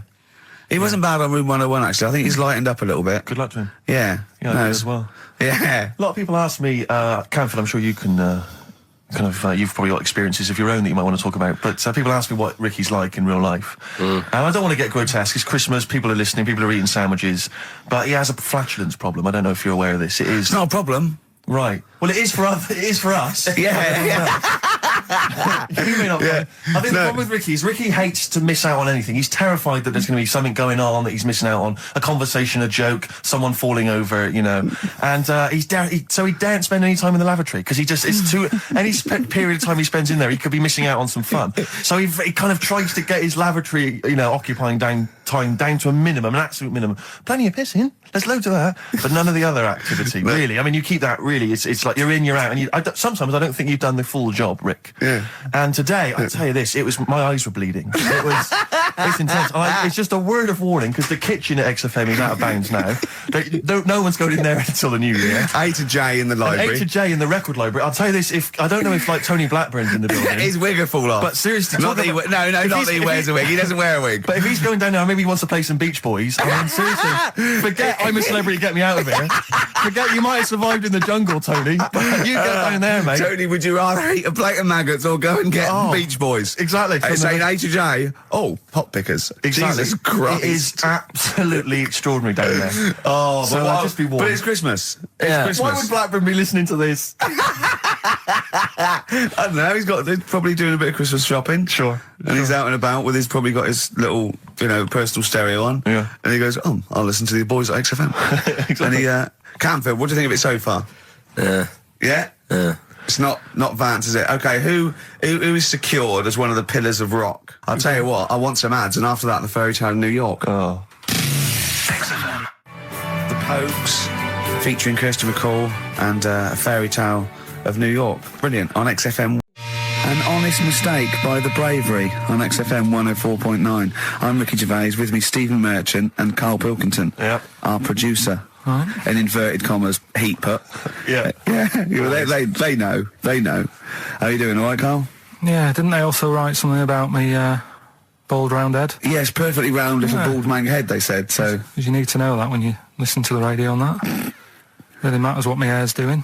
Your hair, have you given it a little sort of polish? Because you look like a cue ball at the moment, and you've had a shave in it. I've never seen such a round head. It actually looks like a plate with ears. Yeah, well, for those that have never seen Karl, I actually, if you remember, I think he looks a little bit like Mr. Spoon from Button Moon. He does. If you've ever seen that show, and also he looks like, when they say they find with a little 4-foot human and it's actually 500,000 years old and they give it a name and it's the first Australopithecus into. He looks like one of them as well. Perfectly round little. He is the missing link. He looks half human, half monkey. Because he's got a slight slouch as well. So yeah, it's like those pictures where you see it going from an ape to a man. He's one of those in the middle. Yeah, and of course his monkey hands, his hairy little wrist to those skinny little things that you can get oranges out of holes with, and it's unbelievable. Why are you so all shaved and polished and everything? Got a wedding.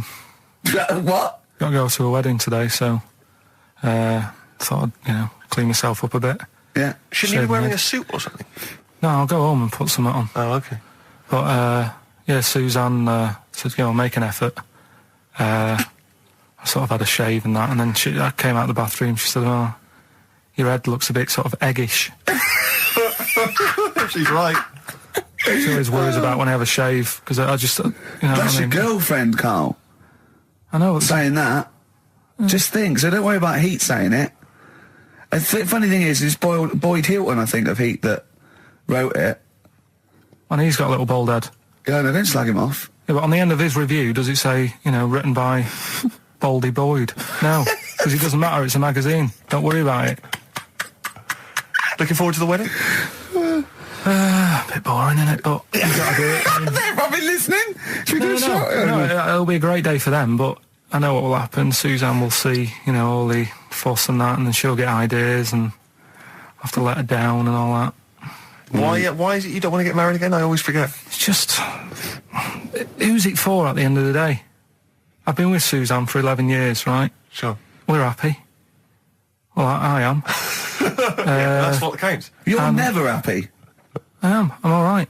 Yeah, no, you're happy with Suzanne and everything, but apart from that, you're never happy. You are the most grumpy, moany thing in the world. I mean, I get annoyed, but I'm always happy. I was annoyed here. I was happy coming here, but there was a bloke behind me walking and scuffing his feet. He had a pair of those stupid skulls on, and he was clicking and scuffing. Wear some shoes. You don't have to click. Pick your feet up. Flip-flops annoy me. But I'm happy. I'm just annoyed. You are just like, oh, the world's on me. It's rubbish, this. I know the world's great. It's just sometimes people annoy me by being there, But Steve said I should be locked in one of those towers that princesses used to be locked in fairy towers, because everything annoys me. But you're grumpy.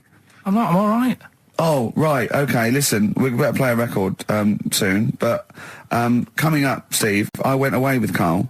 Okay. It was a little present from Jane. It was a golfing day, and I could take someone. Took Karl. It was a brilliant day, absolutely brilliant. But it ended with us sort of drinking and chatting, and me saying, "Right, I'm going to bed," because Karl said the most ridiculous thing he has ever said. Think of that. That's something. Oh, sometimes, Karl, I think you're on another planet. Here's the Only Ones. Another Girl, Another Planet by the Only Ones. What a song! Amazing. One of my favourite intros ever. Dr. Fox disagreed with me. His favourite ever was, I think, Money for Nothing, if I remember correctly. Interesting. Yeah, another great tune. Yeah, another great tune. I'm not knocking him. If you'd like to let us know what your favourite intro of all time. That number again is over. Right. Well, we got so much to get through with this show. Let me just get this. I don't quite understand. You were given a gift. And the gift was a golfing day of golf. And for my Christmas present, part of my Christmas present from Jane, a night away, 2 rooms, 2 rounds of golf, dinner for 2, right? But not with her, I noticed. Well, she doesn't play. No, she knew. No, it was a present. It was playing golf. It was a golfing day. She doesn't play golf, so I had to choose someone to take away. It's all right. It wasn't a romantic meal. No, that was my immediate thought. Yeah. Me and Karl just getting in there in the jacuzzi together. It just sounds like an excuse for Jane to have a day off from you. But you don't play golf, Jane. I know. Go. Yeah. Enjoy yourself. A bowling ball with my name on it. So chose Karl, obviously. We went. It was a great day, wasn't it? Brilliant round of golf, absolutely brilliant. Such a beautiful place in Stoke Poges, like a really posh place. And are you a good golf player? Well, we'll get to that. Oh, okay. Wow, he bought the shoes especially for it. Oh, I'd love to have seen him in those little shoes. I know, and they were no good because they were metal spikes. We had to change them. He was annoyed straight away. He spent over £22 on these golf shoes. We hired a buggy that was brilliant fun. I was bombing along, wasn't I? I don't drive, but it was great on that buggy. Well, you've been on a buggy with me, and you were a bit scared. Yeah. What? I nearly killed us once. I was just taking banks and things, but you don't see sort of bunkers, and he'd scream and go, "Stop!" And he'd put his foot down the brake, and then I reversed. At one point, he sort of did a handbrake turn next to the lake, and then we had to reverse, right? And you just flick a switch and put your foot down. He did that without looking. I look behind, there's a big oak tree there. He screams, "Watch the tree!" Right? He's so Dukes of Hazzard. And I kept jumping in and leaving him behind because I had to go to my ball. Anyway, so the first shot, I got on the driver. I honestly did one of the best shots I've ever done. It went straight down. It was great. I thought, phew, got away with that because it's always the first one because it's a clubhouse and you want to look good. Yeah. So. He tees up, and I've been saying, buy some balls. He just got 6 balls. I was going, what if you lose me? I won't lose 6 balls, right? He tees up, right? Whacks it. It goes miles, like right angles, straight into these the woods, right? He turns around, he goes, go and buy some more balls. So I'm laughing because it's like impolite to laugh, but he broke the ice for me, and I was falling around. And then his second shot, I go, you're off for 3 now. If you take another shot, he went, oh, right. So it's his third shot. He puts the ball down. he hits the ground before it and misses the ball altogether. And I was on my back, wasn't I? Unbelievable. Actually rolling about on his back. And we were terrible. I went round 107, he went round in like 119 or something. Sure. It was just rubbish. How long did it take? 5 hours. Of course. And there was no one around, luckily. Yeah. But it was fantastic. So then we go and have our meal. Oh, it annoys me. I said, right, I'll go for a run. He went, I'll have a bath. I said, I'll see you at 7:45.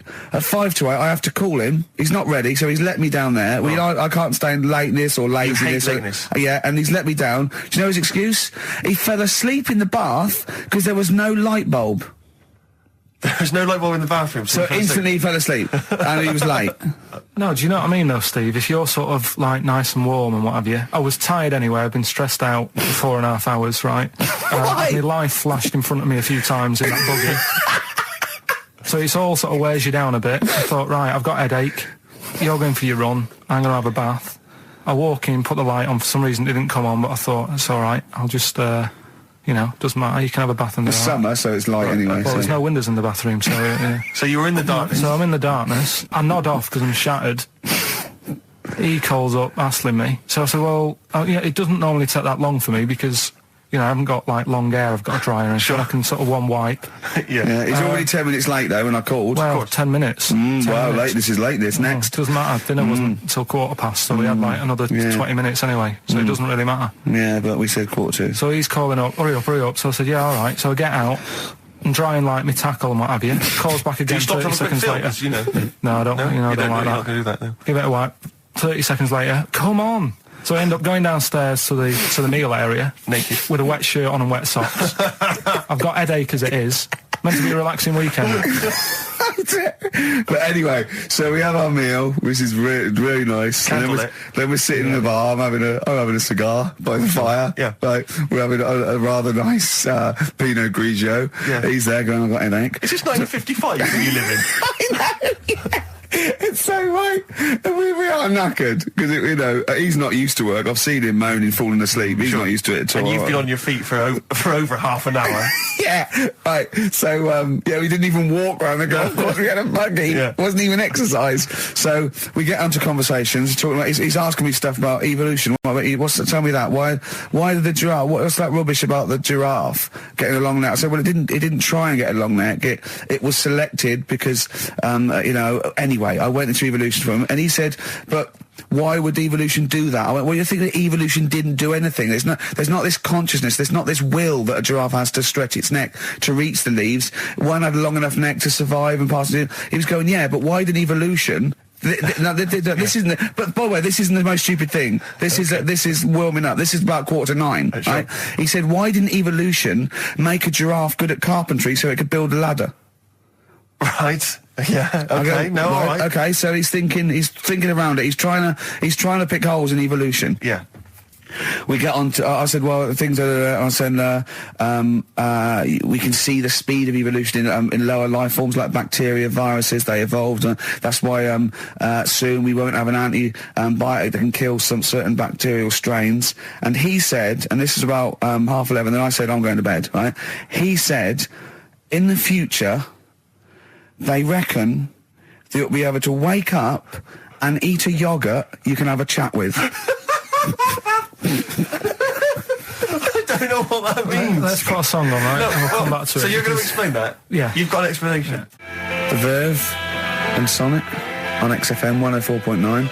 I'm Ricky Gervais, with me Steve Merchant and Karl Pilkington. So let's just get this right. What did Karl say? He's just specifically giving those words again. He said, they reckon, and I said, I'm going to bed. He went, no, really? I said, no, I'm going to bed, Karl. There's no point now, because, it's just like you're talking gobbledygook. You know what I mean? I might as well talk to a pot plant. Yeah. He said, in the future, they reckon, I don't know who they are. Sure. I don't know, people who post things on the internet that he reads. I think. The Telegraph. Anyway, complete the sentence. They reckon that in the future you'll be able to wake up. I love it. There's always a little scenario, an embellishment, like this little. Oh, hello, darling. It's your yogurt. Hello. You'll be able to wake up and eat a yogurt you can have a chat with. All right. Well, thanks for that, Rick. I'm looking at you. I'm going to throw that over to Karl. Right. It's when I was away on holiday, right? I don't normally buy the Telegraph because it's too big and that, innit? So, but they were giving it away for free on the plane, so I thought, ding dong, might as well have it. And I saw a couple of things in it. I thought that'll be interesting.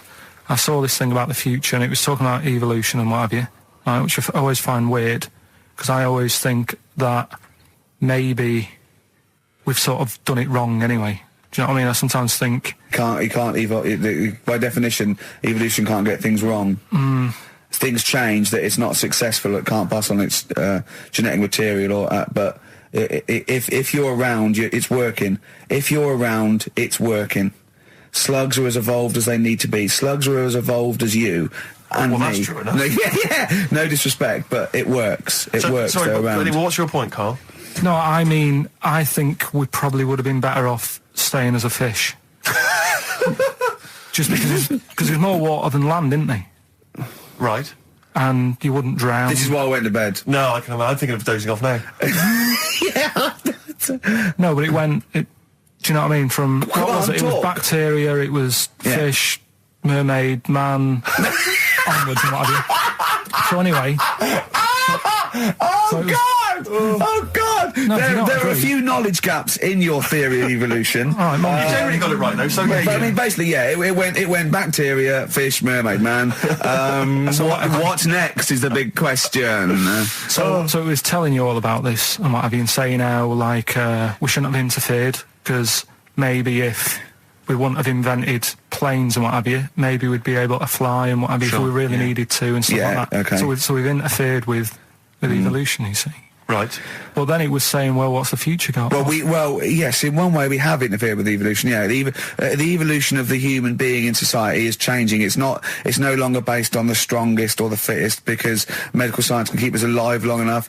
People can pass on their genetic material where without this civilization they wouldn't have been able to. So yeah, there are different parameters, there are different pressures, there are different things that say whether we're going to pass on our genetic material or not. Okay, so in that sense you're right. And that, Rick, as far as I'm aware, has led to a yogurt that you can eat and have a conversation with. So this is what it was saying. It was just saying, you know, we're living in mad times and that. You know, there's a lot of weird stuff going on.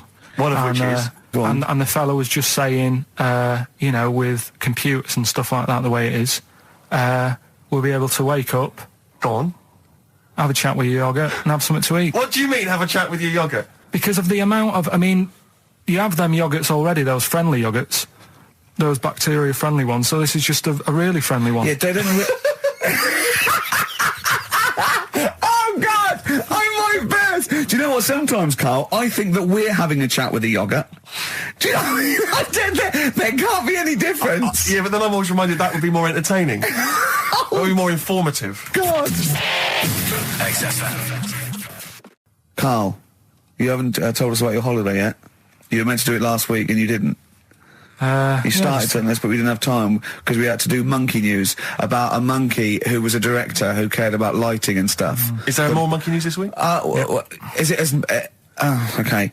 Is it real monkey news? Did it happen, or is it mostly embellishment in your round little head? It's proper stuff. Yeah. Okay. Good. So holiday. Where did you go on holiday? Sardinia. Good. Yeah, it's all right. Yeah. Nice food and that. It's important, isn't it? Yeah. And nice beaches and what have you. Excellent. Always like a nice long beach to walk down. Yeah. But so we're having a nice walk, right? You know how nudists do me head in. Sure. Right. Not a problem though, is it?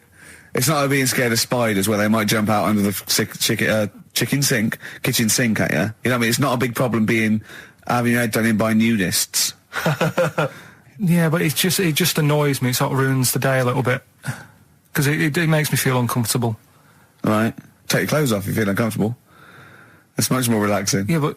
Well, anyway, right, so I'm walking along the beach, right? Lovely long beach, what have you know, watching the sea, picking up shells and that. And what are you wearing? What's your natural beach club? When he says picking up shells, I imagine he's on all fours going, like that, you know what I mean, looking at things. Just like washing his nuts in the sea to get them tasty. Yeah, going into the sea and then kind of shaking himself and all the water flows off. Yeah. I've just got, you know, flip-flops on, pair of shorts, and like a little light shirt. Sure. Mm. So anyway, walking along, and Suzanne goes, "Oh look," right? And there's this woman, German, I think, coming out of the... How can you tell she was German? Underarm hair. I'll get to it. Forget Okay. the underarm hair. She came out, it looked like she was smuggling seaweed. I'm gonna burst! I'm going to burst! Oh, God! And the funny thing is, right, she, Smuggling seaweed!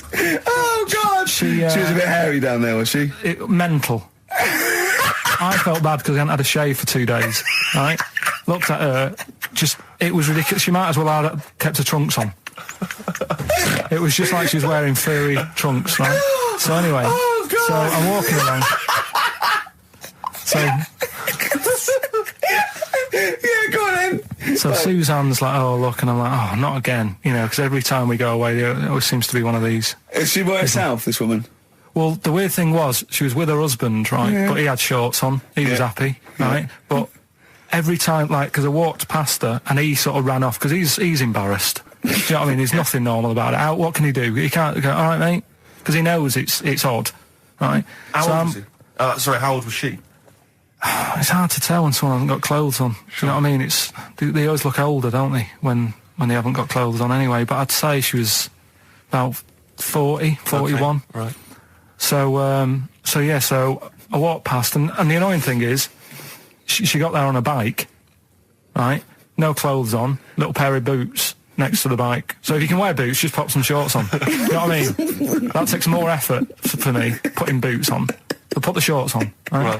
So anyway, so the husband kept running off.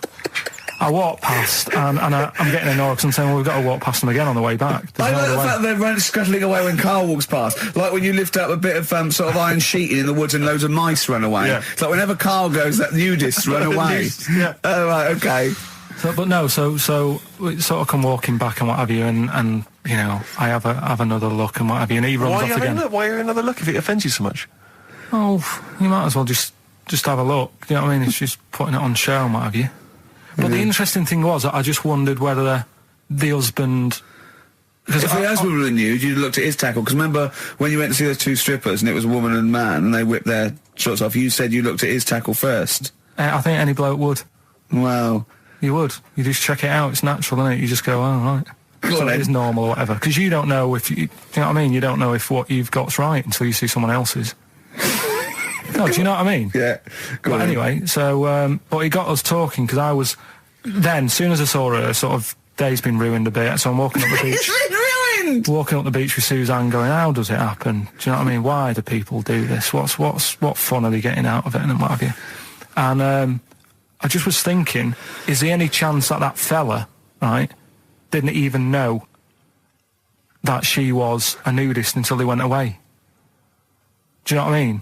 Because I said to Suzanne, if I met Suzanne, it's like we're getting on, yeah, everything's fine.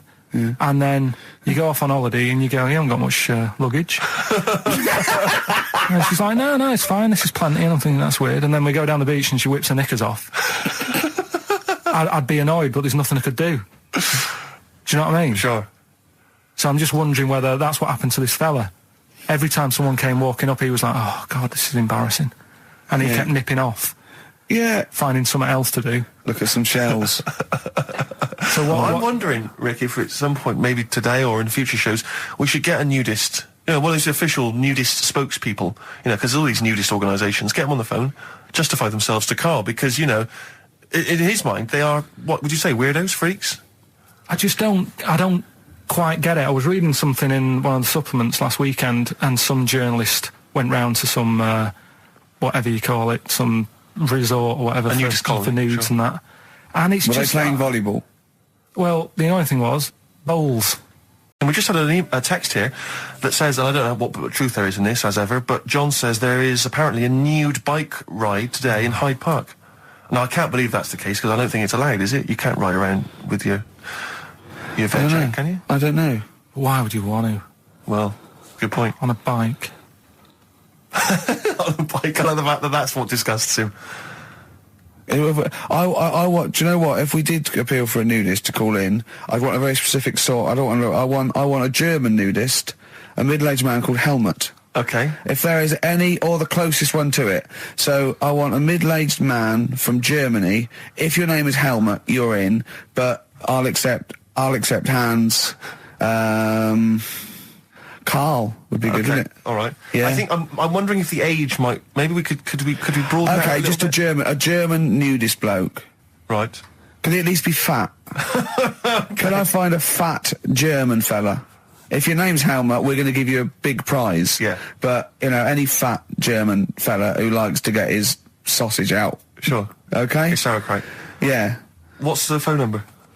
0871 222 1049. It'd be good just to get an email or a text with a contact, wouldn't it? And then I can just call them up in the week. Sure. And 83936 is the text number. I don't know what our audience demographic pans out like, Rick, but I'm suspecting that's probably a fairly small fraction of our listenership. I know, but you know, there must be someone out there. If you know a fat German who likes to get his tackle out, phones are going.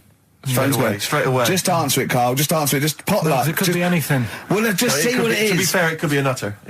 But just say hello. Just tell your turn. It's not straight away. He'll stay there, won't he? He'll stay there. Well, answer it. Answer it. Leave it. Answer it. Oh, you see this? It's gone. It's gone. There you go. He bottled it. So, just as well.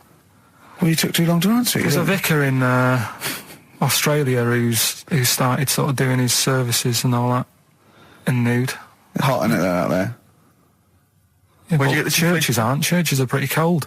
It was on some website. Of course it was. Yep. Just saying about a vicar and that who's there's a lot of nudists and that who want to get married. Do it, don't mess about with the wedding dress and that. Just snip up. Cheaper, isn't it? Well, I suppose it's so. I suppose if you believe in God, you believe that that's the way to be in it, because Adam and Eve and that. Yeah, but then in Adam and Eve, the shame made us dress up, didn't it? Yeah. Eating the apple and things. Yeah, but God didn't want that, did he? No, he wanted to see it all. He was loving it. He was having a whale of time getting a life full of all of that, and then the snake said, cover yourself up. Stitched him right up. Yeah. So if you believe in God, which clearly I don't, do you believe in God, Carl? Don't know, I don't really worry about it. It was ages ago, wasn't it? So, if it's about, whatever. Not that bothered. Adam and Eve is pretty interesting, though, isn't it? It's not. Well, how is it interesting? He made man out of dust. Then just because he could, he's having a laugh. Then he made her out of one of his ribs. Again, he'd like to vary it a little bit. Then they had two sons, which gave rise to the entire human race. What was going on there then?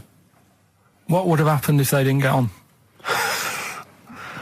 That's interesting. Sometimes with pandas, they don't fancy the other one, do they? They go, well, that's my choice. One. You've brought me one panda from Lisbon Zoo, and I've got to shag that. What if I don't fancy it? What if they bring in a right slapper? Do you think what if it's the equivalent of like Love Island, whatever it's called? It was like Celebrity Love Island. Yeah, and they're going, I am not shagging that slapper. Every panda in the world has seen that dirty old mott in magazines. Why am I meant to mate with it?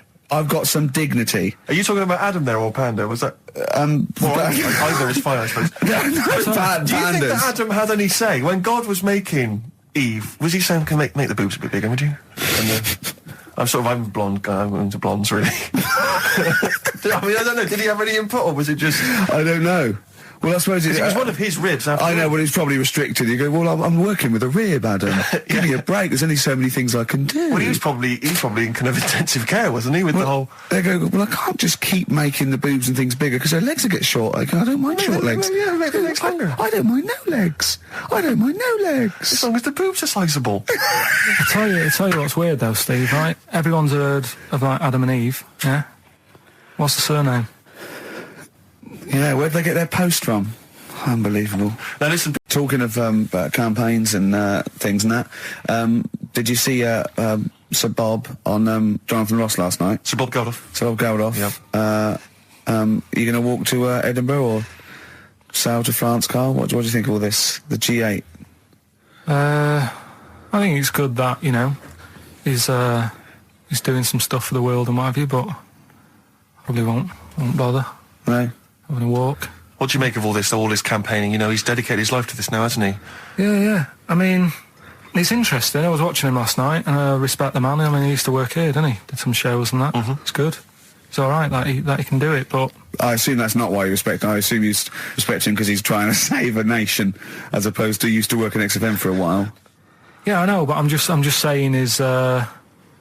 It's good that he's given up a lot of his time to, you know, try and save the world and that, but, you know, there's a bit of me that's kind of like, you know, is he wasting his time a bit? Right, well, what do you mean wasting his time? Well, he tried it before and... No, wait. What he's trying to say is that the G8 are I think the 7 most rich, wealthy nations in the world, and Russia, and they get together and they can wipe out the third world debt. I.e. they owe us billions and billions of pounds, they can't afford to pay it back.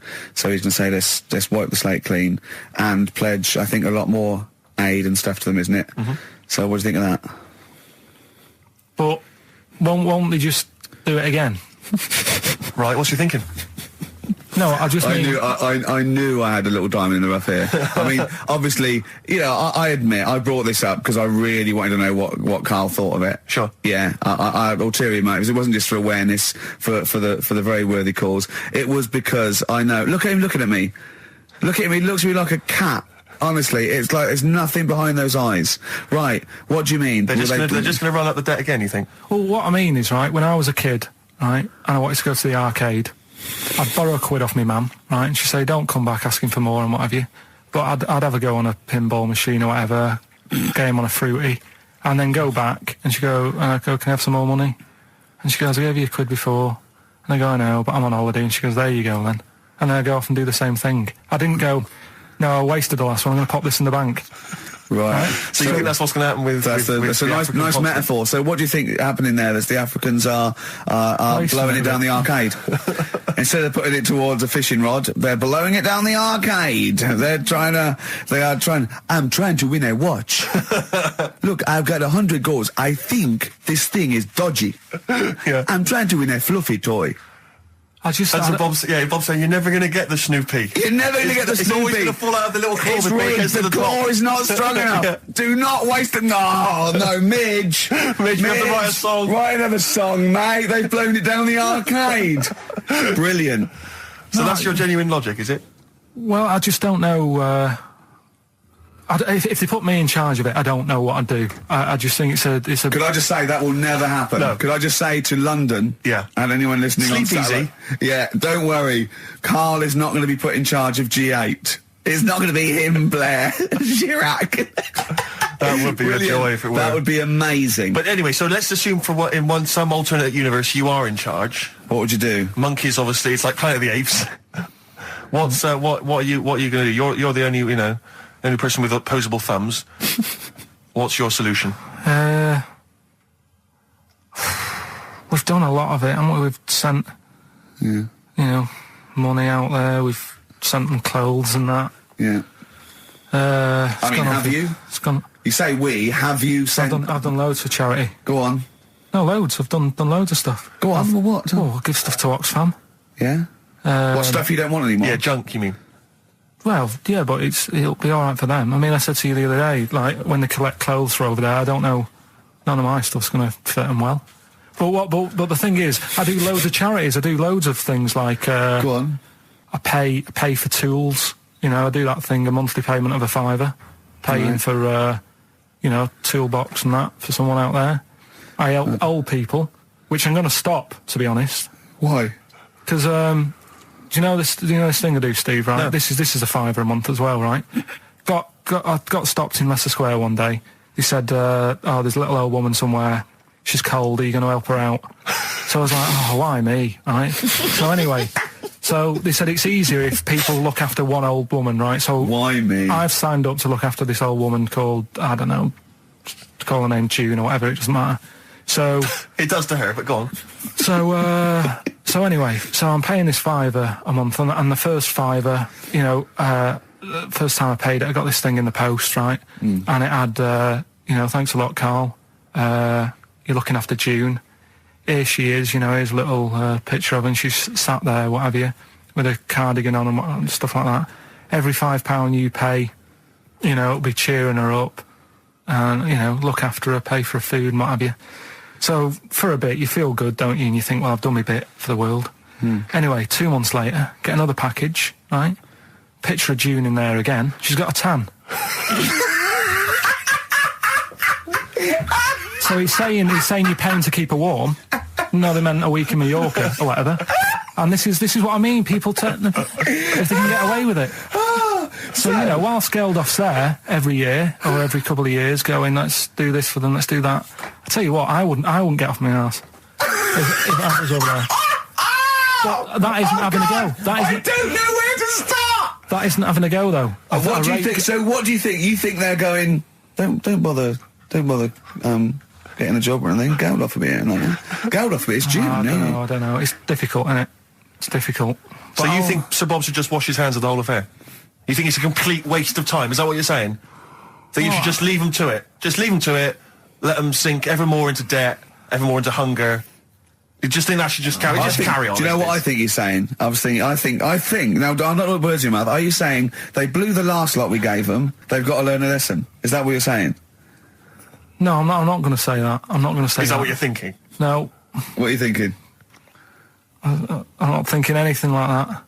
All I was thinking is about this gig, it might have been better to do it, like, rather than, I don't know, ruining a grass field in Edinburgh and that, do it out in Africa, right? Get people out there, get the tourists up, do you know what I mean? Get a load of people out there. They've got loads I don't reckon he's going to get people to walk to Edinburgh. I very much doubt people are going to fly to Addis Ababa to see Coldplay. Cheap flights and what have you. Right. Hot dog stands and that, locals will love that, right? Job done. Brilliant. Let's put him in charge. Yeah, just for one day. Let's put him in charge of Live Aid. If Bob Geldof is listening, I know you respect him because he used to work on XFM. No, but Bob, if you're listening, please, I would love, oh my God, a conversation, Bob Geldof talking to, forget Kate Bush, forget That would be amazing. Can Bob please call in and speak to Karl? No one call except Bob, so we know it's Bob calling. Right, get on the phone. What's the phone number? Can't we talk to him next week? He might be busy next week. No, he's got stuff to organise. Don't worry about it. Don't worry about it. We can talk to us next week. Right? I'm not going to go. I'll go through the phones. It's mental. Starving. I went to what is meant to be the best restaurant in the world on Wednesday. Yeah. Sure. You must be famished. Well, Jonathan Ross booked a table there. It came out. I think he's been trying to get there for a while, and I think there's a waiting list and everything, right? And he's got an OBE. You're walking straight in. He's walked straight in with that. Yeah. Me and Jane went along with him and Jane to the Fat Duck in Bray. So it was voted the best restaurant in the world. Okay? Right. And it was incredible. I mean, it's across from the restaurant and sort of Barnum. They just incredible food. But all the way there, I'm thinking, well, I can't eat stuff in normal restaurants. I don't eat red meat. I'm squeamish about things like seafood, anything that's got too many legs, or was a crustacean once, or feeds on worms. I knew that one of their signature dishes was snail porridge. So I'm thinking, I'm not going to be able to eat anything here. So I was thinking, I had something to eat before I went, and I was thinking that they better not have mucked around the bread. Right? Got there, beautiful, and it was really quite fantastic. And I let them know straight away that I was a Philistine, and they really accommodated me. You know, I didn't have the snail porridge. They put mushrooms in my snail porridge, which was more of a risotto, and there's tasting menus and that, and it was really fantastic. But Jonathan, halfway through, on the way there, I don't like travel well, on the way there, he actually phoned me and said, why are we taking you to this restaurant? Good point, very good point. They know, even if I go around there, they cook me sausage and mash. Yeah. Or, do you know what I mean? Well, you have the palate of one of those kids from the Jamie Oliver school dinners programme, they've got the lovely Jamie Oliver cooked, kind of ratatouille, but they're going for the sort of chicken Twizzlers. What's wrong with chicken? I love chicken. I like the chicken I can eat. I'm squeamish about red meats. There's nothing it's a mixture of, it's not morals. There's only one thing I don't eat morally, that's veal. But the other thing else is just like, if it's got eyes and legs and things sticking out of it, or it's But it hasn't got eyes and legs things sticking out of it. What are you talking about? I mean, it just infuriates me. I actually got to a point now where I refuse to eat out with Ricky, because I can't, it just sucks the life out of me. It actually makes me depressed. I can't enjoy the experience. If you go to an awards do, they bring out lovely food, 3 courses, always and lamb. You're whinging. You're always salmon, whinging. Which is hardly cooked, followed by lamb. Lovely bit of lamb. Who doesn't think lamb is the best of all the meats? Oh. And you whinge, you complain, you look at Jane like a little boy who's like, oh, Mum, why have you brought me here? You are just... And I tell you, and I put it at I don't want to, badmouth people, but I suspect it's your family. I suspect it was your upbringing. I imagine that if I came to your house, late 60s, early 70s, came round to your place in Reading, it would have just been the smell of chip fat. Always just on. everywhere. Pervading, just one of those chip fat fires that's just, like you say, constantly, 24 hours a day, I used to eat just bubbling away. I used to eat beef and pork and that, and I used to have to, eventually, when I was getting sort of squeamish and getting older, I'd make her burn it so much that it was just like chewing on a piece of leather anyway, where I couldn't stand the sight of blood or so. A salad in your house would have been I'll tell you what a pickled onion and a packet of crisps. No, a salad in my house, right, was when it was summer, we were out in the garden, lovely salad, grated cheese, grated egg, 2 bits of beetroot with your leaf, a pickled onion, and a packet of crisps. And that was a salad. But now, is that? Do you agree that is probably the reason why you've got this palate? And it's not even a palate. That's too nice a word to use for it. I've got more squeamish as I've got older, because I say I used to eat beef and pork. What do you mean squeamish? I don't understand what you mean. Squeamish. If I suddenly think about it, I can eat like it has to be blasted. It has to be unrecognisably an animal. You know what I mean? I mustn't see a bit of pink or a bit of fat. So if we were in biblical times, and you're there, and Jesus Christ has just fed 40,000 with some fishes and some loaves, you'd be going, I'm not into the fish, JC. I say take the head off, really cook it, take the skin off. I can see a bit of spine. And unless that bread is mighty white, I'm not interested. No. Yeah, but the thing is, what he hasn't said is, he gets frustrated because we have to go from restaurant to restaurant for something I can eat. But the reason we've only got about 3 restaurants to choose from are that because he doesn't want to spend more than a £5 at lunchtime. At lunchtime? If I was going out of an evening, you'd spend a decent amount of wallop. But lunchtime, Would you? You'd be happy to spend 20 quid on lunch. Imagine that every single day. There's no one out there who's eating lunch 20 quid a day on lunch. It's crazy. You don't need that much food at lunchtime because I know what happens. You go in there, you have some kind of Thai green curry for lunch. You're asleep by 1:30. We're trying to work. We're trying to write TV shows, and you're dozing off like one of those giant anacondas that's just eating a sheep and is slowly digesting it. It takes like 3 weeks.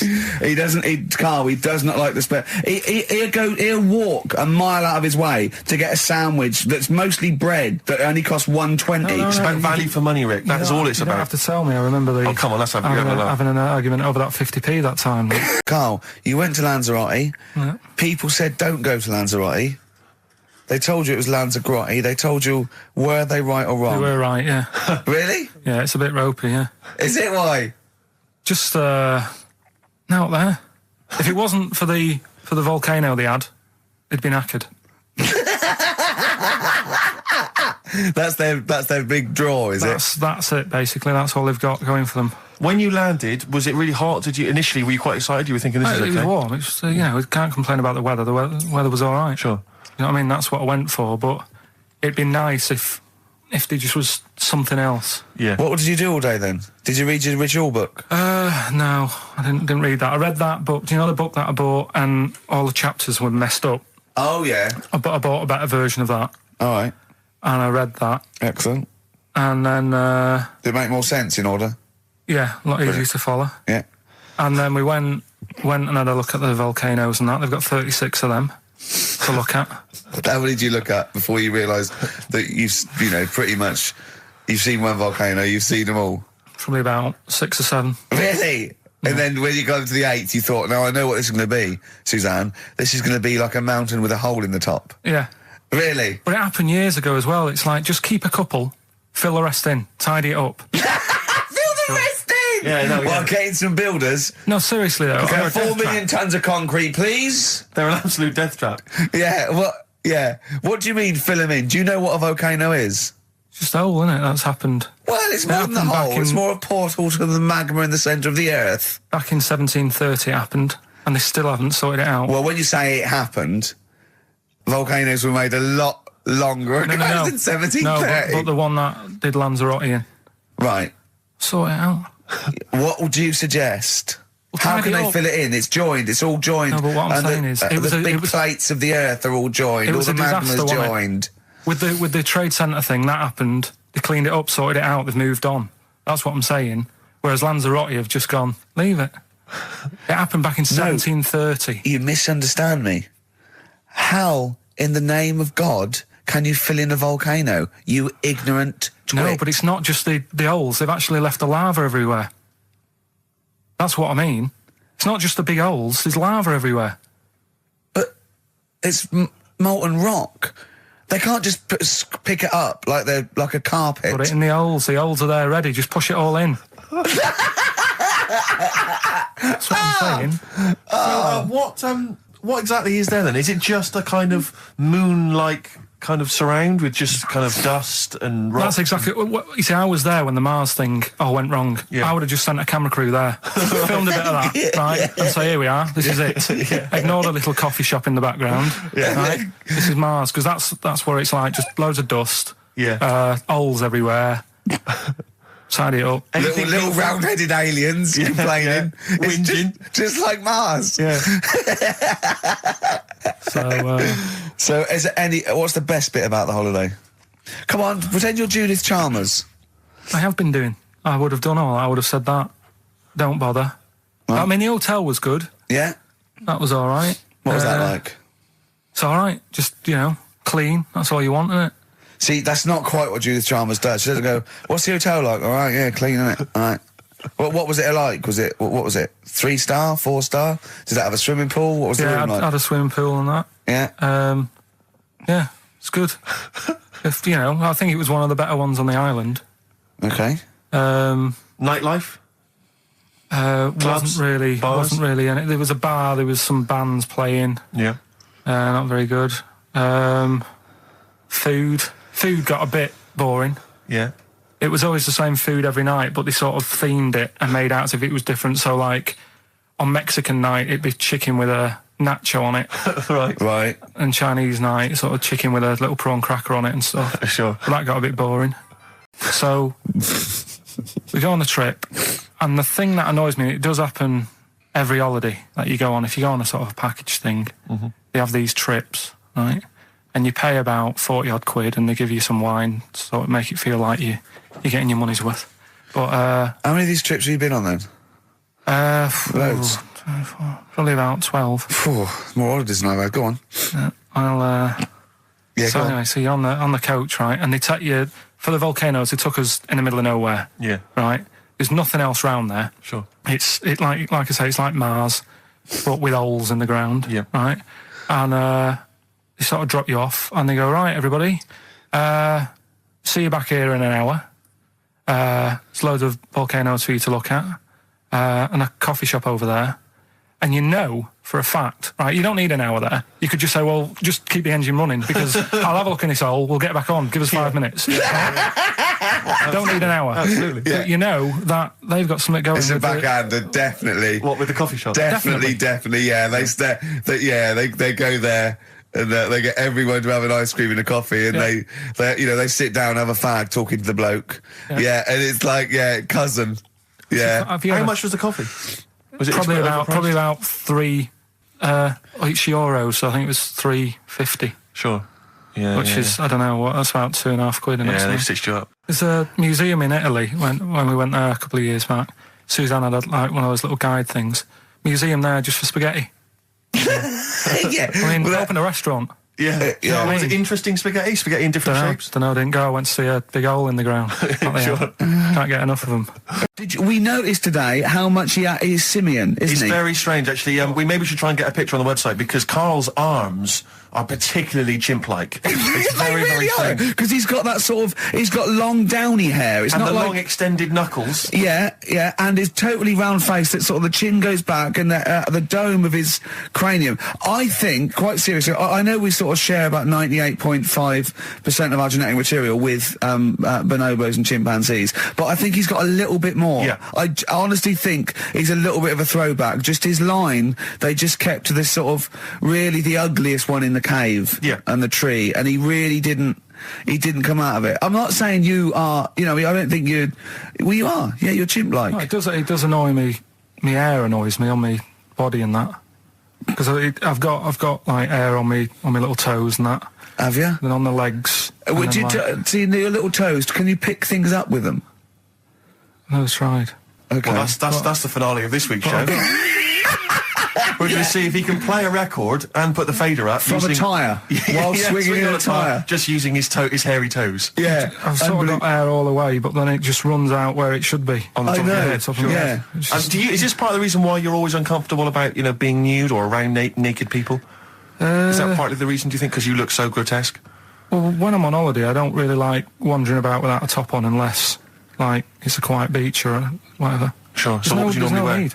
I just have like a nice sort of light, summery, sort of linen shirt, maybe, just a few top buttons open. Yeah.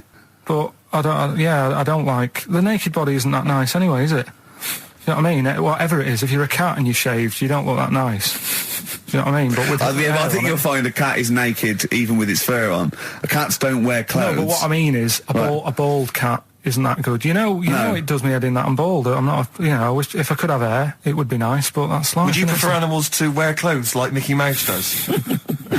Or Goofy? You know that I don't like nudist and all that. We'd love to. You can ask him all the other questions, because you know Karl, as I said last week, he doesn't feel his own testicles because he doesn't like the feel. Yeah. So, I'd like a doctor to explain to him how necessary that is. And this is truthful as well. I've got a very slight pain around the genital area at the moment, and I think it might be some kind of groin strain, but I'm a little bit anxious, not entirely sure yeah, what it is. You've been with me twice when I've gone along to get them checked. Yeah. And I go, oh, what's that? Yeah. It's terrible. I mean, but, it's usually... I think you're in a pretty low risk, aren't you? I'd hope so. You're coming out of the 20s. I think testicular sort of... I shouldn't be doing this, I'm not qualified. No. All they said was to me sort of like his 20s and 50s.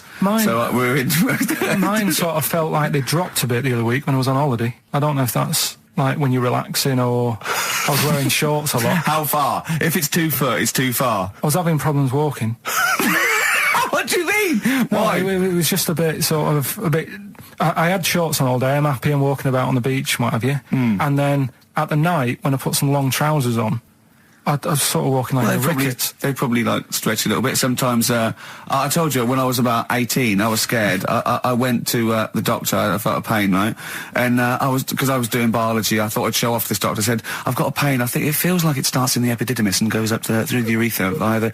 And he went, finger up the arse. He said, your jeans are too tight. They're squashing your balls. So we want a doctor like that. So what's the phone number again? It's 0871 222 1049. A qualified doctor. What do you mean your balls dropped, though? We've got to come back to this. I don't know, they just felt like... it's not too bad at the moment. I was all right on the way in, but I feel twinges all the time, but you never know whether it's just because they're... No, but they felt like they weren't my own. Do you know what I mean? They sort of felt a bit like these are... There wasn't a bloke standing really close to you, was there? No, you didn't get them mixed up, did you, on the way back? On the flight back? Someone else has got... Well, take a leaf out of nudist books. They just walk around, they've got nothing on it. About nudists. Why? Well, let's play this ad break and that. And have you had another encounter? If we've got time, I'll tell you about it. Have you really? Now, Karl, you haven't told us about your holiday yet. You were meant to do it last week and you didn't. You started on this, but we didn't have time because we had to do monkey news about a monkey who was a director who cared about lighting and stuff. Is there more monkey news this week? Is it as... okay.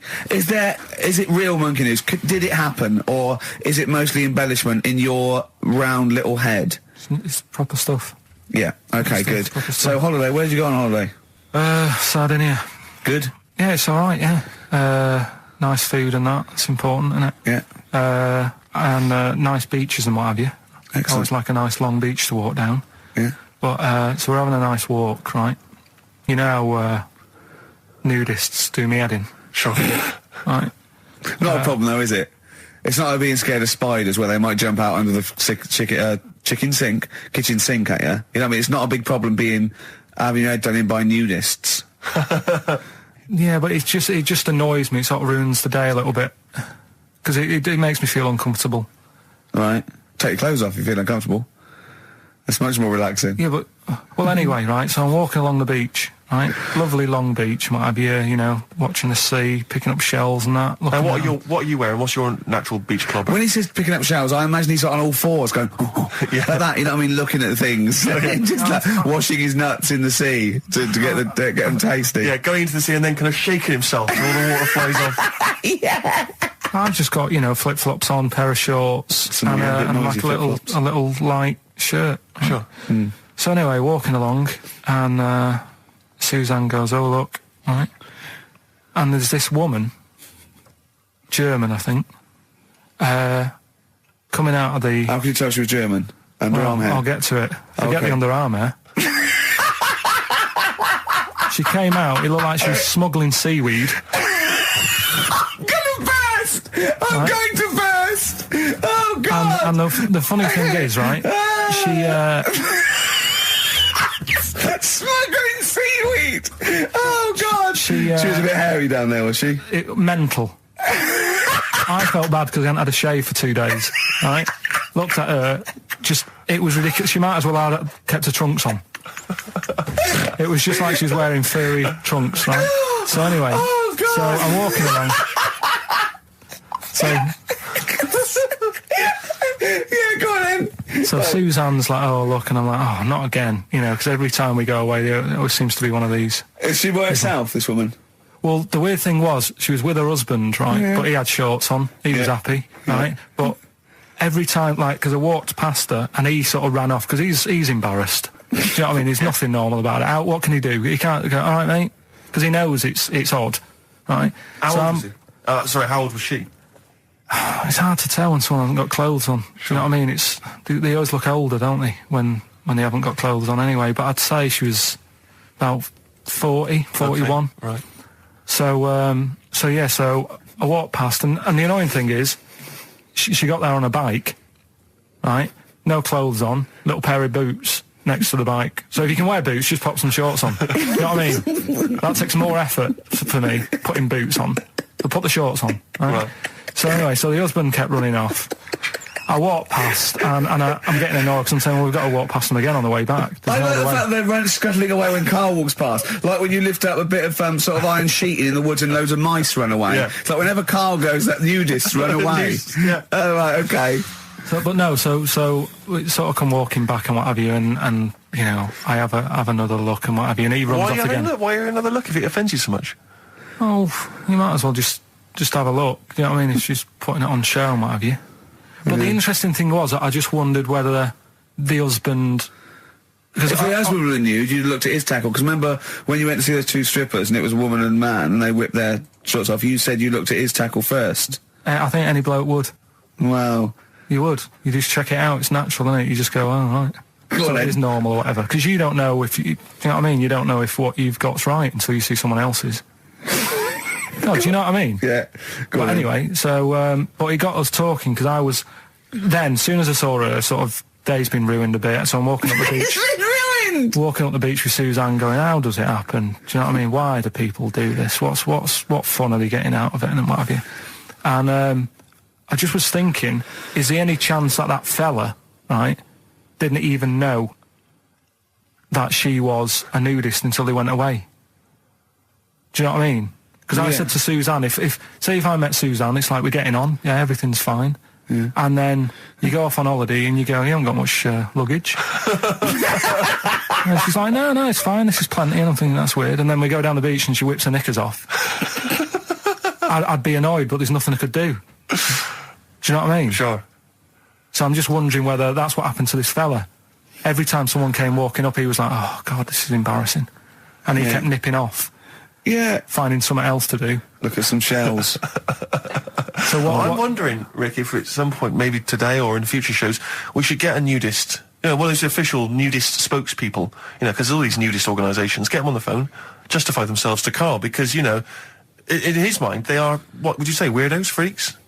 I don't quite get it. I was reading something in one of the supplements last weekend, and some journalist went round to some, whatever you call it, some resort or whatever for nudes and that. And it's Were just... Were they playing volleyball?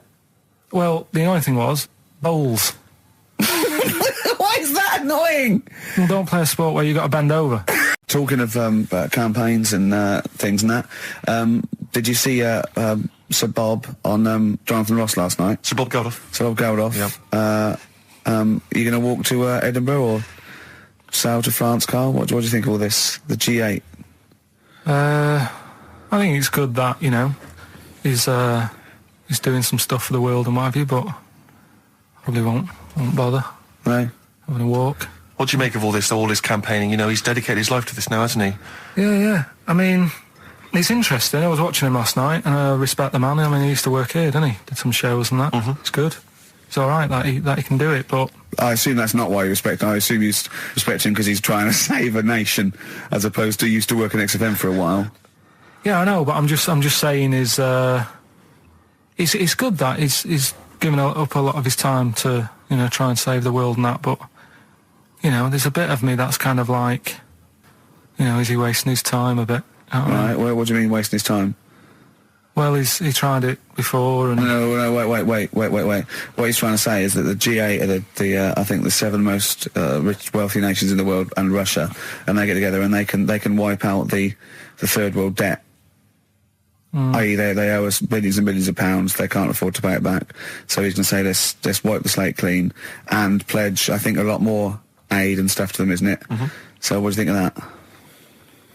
But won't they just do it again? Right, what's you thinking? No, I just mean... I knew I had a little diamond in the rough here. I mean, obviously, you know, I admit, I brought this up because I really wanted to know what Karl thought of it. Sure. Yeah, I had ulterior motives. It wasn't just for awareness, for the very worthy cause. It was because I know... Look at him looking at me. Look at him, he looks at me like a cat.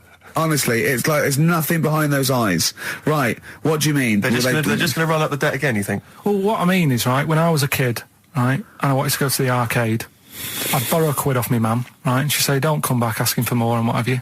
But I'd have a go on a pinball machine or whatever, game on a fruity, and then go back, and she'd go, can I have some more money? And she goes, I gave you £1 before. And I go, I know, but I'm on holiday. And she goes, there you go then. And then I go off and do the same thing. I didn't go, no, I wasted the last one, I'm going to pop this in the bank. Right. So you think that's what's going to happen with... That's a nice metaphor. So what do you think happening there? That the Africans are blowing it down the arcade.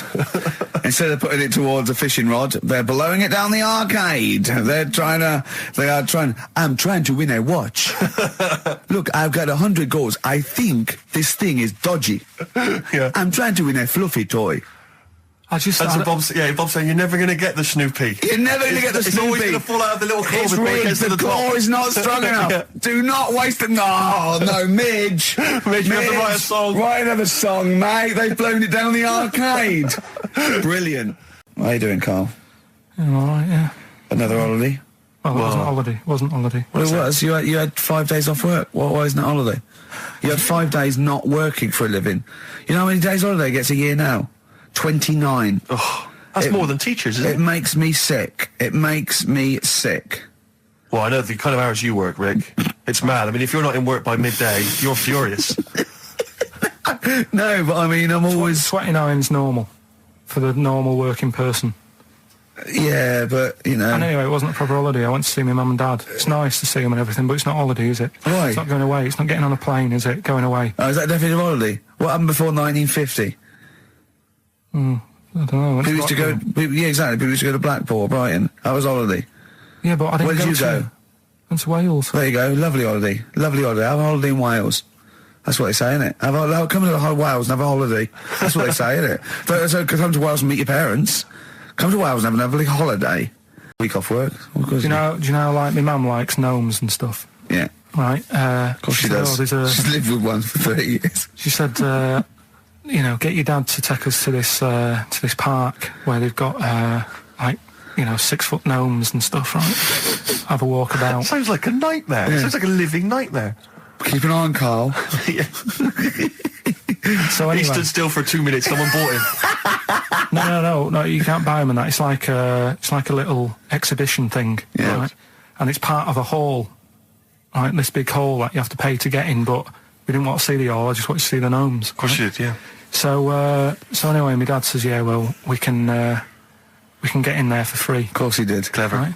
So we parked up on this little country lane, right? No one about. We walked How much down, was it to go in? Like £2? about £3 each. Yeah. But he said, well, yeah, but if you don't have to pay, do you know what I mean? You enjoy it even more, don't you, when you're walking about and you think, I've got this £3 in my pocket, no one's having it. Yeah. Right? No, looking over shoulder for a bloke with a peak hat saying, can I see your ticket, please? I wouldn't enjoy it more, no. Go on. Yeah, but you don't worry about it, do you? You got a bit of money now then, Rick. You know, you've changed. So anyway, so we had to walk across about 4 fields. For £3? Right? And what happened was, we're walking through all these fields and what have you, big grass and muddy bits and all that, 'cause it'd been raining, and climbing over fences and stuff. And we're in this field, right?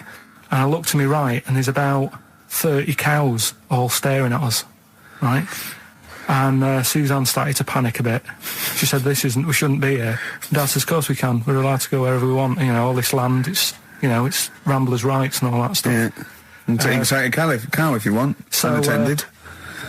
Serves him right for leaving him in the field unattended. I'm having one. Yeah.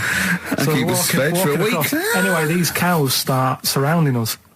Surrounding us. Oh, brilliant. Oh, no. Face off. And Suzanne's panicking, going, this isn't right. We're not going to make it to the fence in time. They're moving faster than us, and he started sort of running a bit. Wow. And it's like some kind of bovine West Side Story. A gang of cows coming at you. Don't worry about it and stuff. But my dad had to sort of stand there and like wave a stick at him. Of course. And we got away, but Suzanne was like having a bit of a sweat on. Got away. Saying, we could have got killed. Sure. And my dad saying, no, it never happens.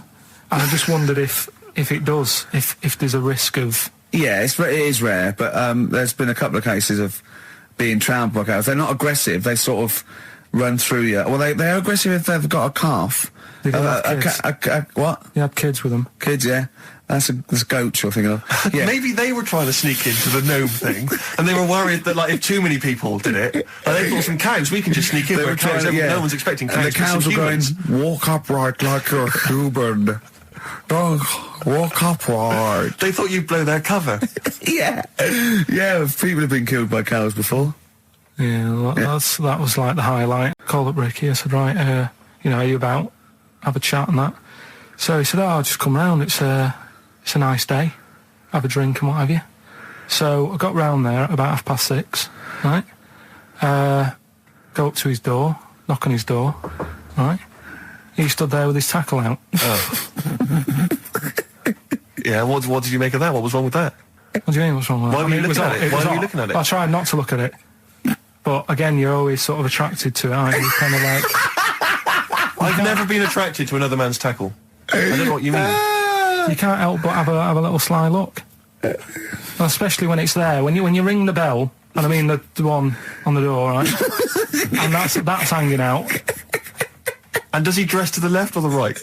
It was to the left, right? Yeah, it was left, yeah. Just popped it out of my shorts for him. Just popped him out of the shorts. Should have seen the state of him. Shorts on, no top, cigar. Looked like someone out of The Sopranos. It was a mess. Yeah. And then... we sat on the balcony drinking wine, didn't we? Did you pop it back in, or was it... Yeah, I popped it straight back in. I've got the laugh. Sure. I've got the laugh I wanted. Yeah. He walked in, he went, it's not that hot. Straight away, it's not that hot. Oh, brilliant. Then, was that knob news, or is there more?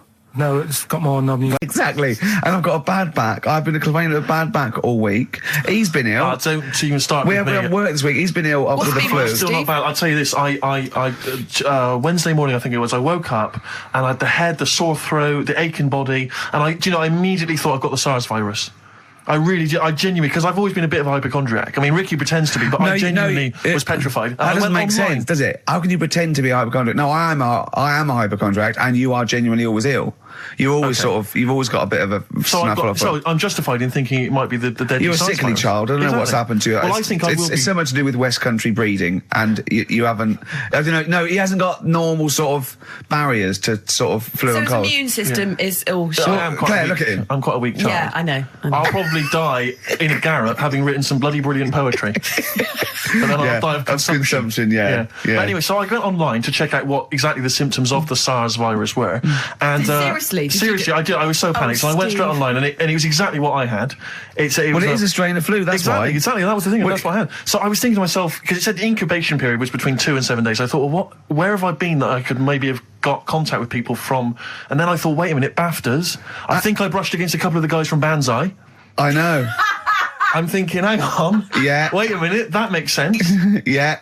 And so I was suddenly getting a little bit eggy, because, I mean, there was a lot of people. There's like 1,500 people at the BAFTAs. So, I mean, any one of them could be carrying it. Yeah. So I was really just panicked. But, I didn't immediately rush to the doctors. No. Because you've got to wait for ages down there. Dr. Charles, brilliant, but you've got to queue up for ages, because it's down in Swiss Cottage where I live. And I'll tell you, there's some dregs in there, in the waiting room. Oh, man alive. People who've just gone in there to read the magazines. And they're just sat there. There's some people who just waste the doctor's time. That's what annoys me. A lot of old people, a lot of saga listeners who just waste people's time. I know. I went to accident emergency once because I'd done my leg in, and I'll tell you what, you look round and you think, oh, look at all these people. Look at these, they should be, there's hardly any of them weren't handcuffed to someone. Exactly. You know what I mean? You go to Casualty on a Friday night and it's like, oh, awful. Yeah, and there's, and so, I mean, it was that thing, well, I could either go to Dr. Shah, but that's NHS, or I could go to one of the Medi centres. They charge money, Claire. And I mean, I know it's a killer disease, but you know, I'm not making cash. You don't want it, you don't want it. Because what if it isn't? That's money wasted. You don't get your money back, do you? I mean, I really need him to say, you've got the deadly SARS virus for it to be worth the 80 quid. Exactly. You know? Exactly. And as I suspected that, you know, it was 50-50, I decided not. I decided to ride it out. And thankfully, so far, I've not You're died. looking all right. What I really want to talk about was Ricky's white suit. Oh yeah. Okay. Well, listen. Classic. Well, let me explain. Wow. Never mind all that. One, it's actually I bought it for a photo shoot because I'm doing this thing. I've got a DVD coming out in October, and I'm doing a spoof of the front cover of Thriller. So I bought a white suit, and I got it right. And I thought, well, I might as well wear that then now and get it dry clean. I thought you blagged it. And I thought when I put it on, I looked a bit like Sean Connery as James Bond. Apparently, I look like Tattoo from Fantasy Island. The little midget guy. Yeah. Sure. Which was, you know, I did watch it back, and you know, there are some resemblances. At one point, I did plan, which was I don't know why. Yeah. I thought, well, when he suggested he was going to wear it, I said that's crazy. I said it's madness because I knew it would come back and haunt him. I got away with it though. Well, did you? No. I mean, what was it I said to you? We were talking about it, and he said, "Oh no!" He said, "What are you wearing it with? A sort of white shirt and a white tie?" I went, "No. I wear a black tie." He said, "Right." He went, "You should do it with the white shirt and the white tie." He went, "You know, do that whole Randall Hopkirk thing." And I went, well, "That's what I'm worried about." He went, "What? You're worried people think you're a ghost?" I mean, pathetic. I didn't think it was a good idea. I just love the way that if you're a celebrity, somehow you're allowed to wear nonsense, outrageous clothes because it's kind of expected of you because you know. But it wasn't mental. It wasn't like Graham Norton going in curtains or Jonathan Ross dressing up as Lawrence Bowen. It was just a white suit. But it's just that thing of you know I am. It's cheeky Ricky Gervais here. Look what I'm wearing. I was worried there was going to be chocolate mousse though, or Johnny Vegas was going to greet me and throw up immediately. Yeah. It was sort of I had to keep away from people. And what you're sitting on. But I tell you what, I think it worked with Anne Robinson, didn't it? Do you think she winked at you when you went. She liked you. She just can't stop that. She's made it into a catchphrarise. But you made her giggle like a little schoolgirl. I knew it was safe though to say that thing about her drinking because I'd done a non-broadcast pilot with her this year. For a friend was the producer, and it's a new show called Look Who's Coming to Dinner, and the premise is I choose sort of 6 heroes that are alive, and so I knew it was all right, so I didn't just go out there and start insulting this poor middle-aged woman. I sort of knew she could take a joke. She's all right. She's obviously she's not really like that. So yeah. No, but I loved the way she just giggled like a little girl. Would you ever do any of those? Absolutely not. No, I genuinely think if you were in the Celebrity Big Brother house, you would be voted out. It would be before the public get a chance to vote. Yeah, the housemates would have got you out somehow. Yeah. They'd have left. Or they'd have left. Yeah, I might win. I might win by default. They'd have all climbed over the roof like that guy Sandy. Yeah, they'd have all climbed out like within the first 10 minutes. I saw Sandy the other day actually. Still on the run, is he? Just climbing over. Sandy. Get off my roof. Really excited in Selfridges. Does he look like a wombat up close? No, he's really good looking. Shut up. No, seriously. I saw him in the hat section at Selfridges because he's a personal shopper telling them they look gorgeous. Jane went there specifically to meet Sandy. No, just for like, yeah. I got really excited. Is he working there? Yeah, he's a personal shopper. Yeah. Really? Yeah. Does he sign autographs and stuff? I'm sure. No, he calls himself Alex now. What? Yeah, he's not allowed to call him Sandy. Selfridges wouldn't. What should we say and get him sacked? Get him voted out of the Selfridges household. Why is he a personal shopper? Yeah. That's just to me the epitome of indulgence. If you've got money to spend on a personal shopper, that. Oh, I'd love to do that. Man alive! No, is that someone who pushes your trolley? No, you just say. Can I get one of those in Waitrose? No. It's like asking an assistant. You go, I need some black trousers and some brown shoes and this range, and they go okay, and they go and get you a range, so you don't have to go. It's not like but I still love it. Yeah, but you have to pay for it. It's not. No, you don't pay for the service. You pay for the clothes if you buy them. It's really? not. Yeah, it's not like Lady Di having Harrods opened for her. So I could walk in there and get Sandy, of course you Big could. Brother, to just do some shopping. In fact, I'd love you to. But could I get him, like, once he's finished in Selfridges, could he pop to the Co-op for me? No, like he can't HMV? do that. No, he can't do that. What, seriously? So there'd be people queuing up, wouldn't there? Well, why? Selfridges, you can't, people don't go and shop in Selfridges for the sake of it, to meet Sandy, do they? No, but to get a personal shopper, why wouldn't everyone have one? I don't understand why everyone wouldn't do it if they're not charging you for it. Oh, Steve, you and me later on. I'll tell you this, I don't think people realise that, Rick. He's going to be inundated now. You know when you go to Selfridges, you will not be able to buy that suit you got for £97. It's a lot more expensive than that. What? You can't get, you can't get shoes for £29 in there. I'm not bothering. No, exactly. You see, that's where you're going to come unstuck. No, we were talking earlier about the fact, because I've been ill this week, and so I've just been lying on the sofa, dosed up. I was a bit feverish as well in the week, and I at one point I had a real kind of movie. If I'm ill, I like to be like you're ill in the movies, and I was tossing and turning in bed. I had the fever. I was waking up. I was sweating, all sorts, and I keep waking up really early, and I'm sort of watching daytime TV for hours, and the adverts that you see in the daytime, I mean, because we do actually work. A lot of people think we just doss around all day, but we do actually work, and so I don't get to see TV in the day much. And the adverts, it's not adverts you see at night during. I know. They're incredible, and it's like. Was it for surgical stockings? Well, there's a lot of them are either aimed at people who basically are waiting to die. Right. It would seem. Or I love that advert. Waiting to die. Well, they are a bit like that. I mean, there's a couple. There's one with Christopher Timothy. He sat in a pub on his own, just having a pint in the afternoon. I think this was before he. Became a doctor. He's having a pint on his own, looking through the job He's ads. He's a career, any vet, doctor. I think he's always wanted to play a lawyer. Yeah.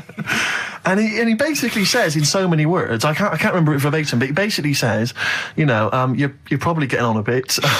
You're not going to be around forever. You could drop dead tomorrow. Have you made provisions for your children and your family and your wife? And I think you at home were supposed to go, oh Christ, I haven't. Oh. And I was feeling my testicles earlier. They are a bit lumpy. Yeah. Oh no. Or I had to bend down quite low to feel them. Exactly. So, I am getting on a bit. Exactly. In fact, what I do now is pull them towards me and kick them up like Beckham with a ball. Yeah. And on the way back down, I have a quick feel. Yeah. Or when the kids come to visit. Yeah. And stop playing with Grandad's testicles. Where have you put them? Where have you put them? We've put them on the mantel. Oh, you little devils, go on with you. Do you want a Werther's original?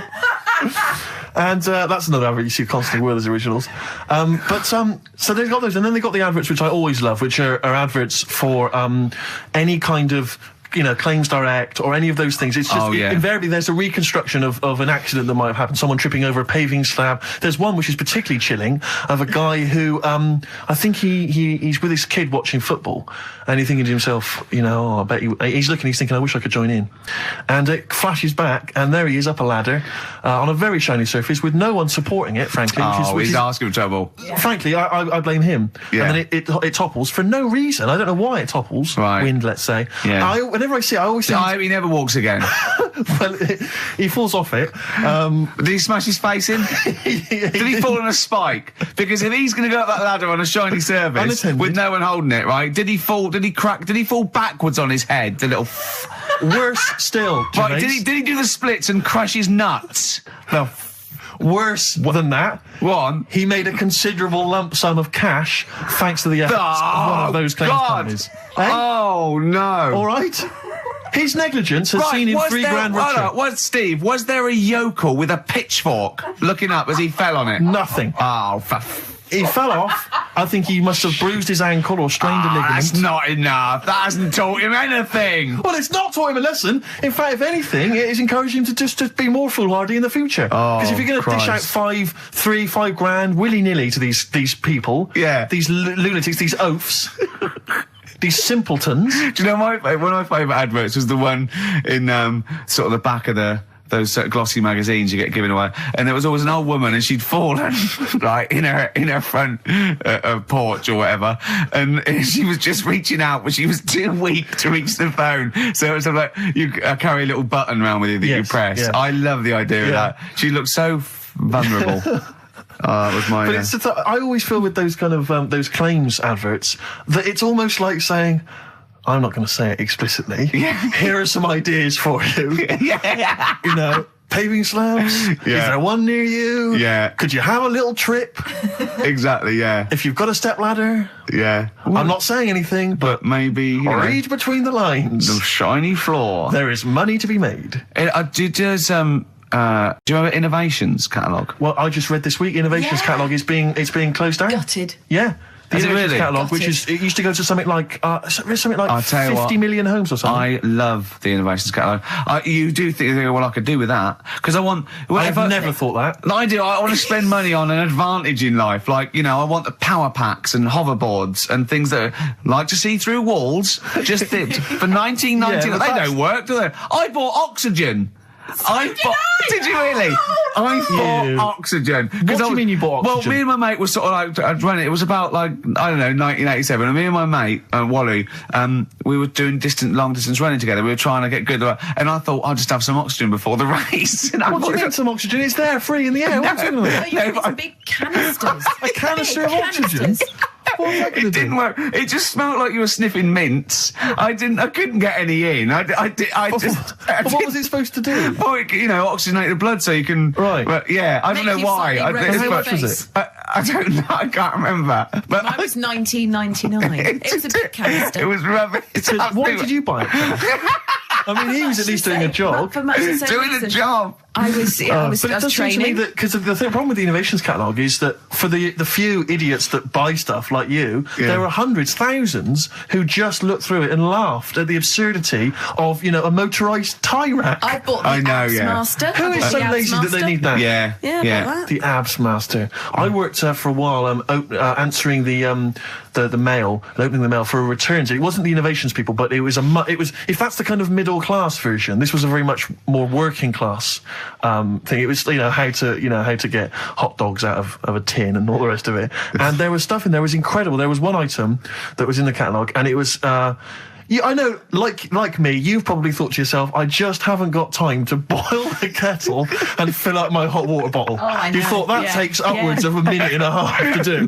What I need is some kind of state-of-the-art kind of plastic container with some kind of blue gel inside, which I put in the microwave, and that heats up, right? So that was what this device was. You put it in the microwave, you buzz it in there for like 30 seconds, saving yourself, you know, a minute of preparation time. And we used to get them sent back. I swear to God, they would send that. They'd be split. Old women saying, I'd heated something in the microwave, I went to sleep, it split asunder, and the blue gel scorched my legs. I've got 3rd-degree burns. And do you know woman with a scolding? Call claims direct. But do you know what we used to do? I used to say, do they not sue over this stuff? And they told me, they said, they never sue, they're not, you know, they're old ladies, they don't realise they can sue. What we normally do is send them a replacement. So I'd have to send replacements back to these old women who had scalded their legs. We didn't even send them the money back. We just sent them a replacement. I mean, unbelievable. Unbelievable. Sometimes I always felt like a new pair of tights, at least. At least. And sheets, bed sheets, yeah. Oh, dear. Imagine that, though. I did have an Abs Master, one of those things that, you know, you try it on. Jane bought it for me for a birthday once. And, the electron thing, you put it on, right? Hurts, doesn't it? Yeah, well, I turned it full up, right? And at one point... Now, what's this? Sorry, I don't understand what this is. You try it... Put it round you, it sticks to your body, and it's an electrical charge, and it's like doing sit-ups. Every time it does it, it's like you're doing a sit-up, but without you sitting up, right?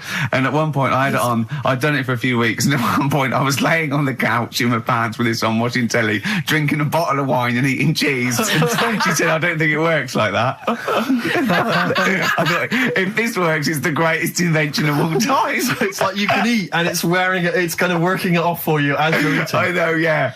Oh, dear. Oh, if only. That'd be great. I did see one thing in one of those little magazines once, and this is hilarious, right? What it was, it's a bloke in a wheelchair, right?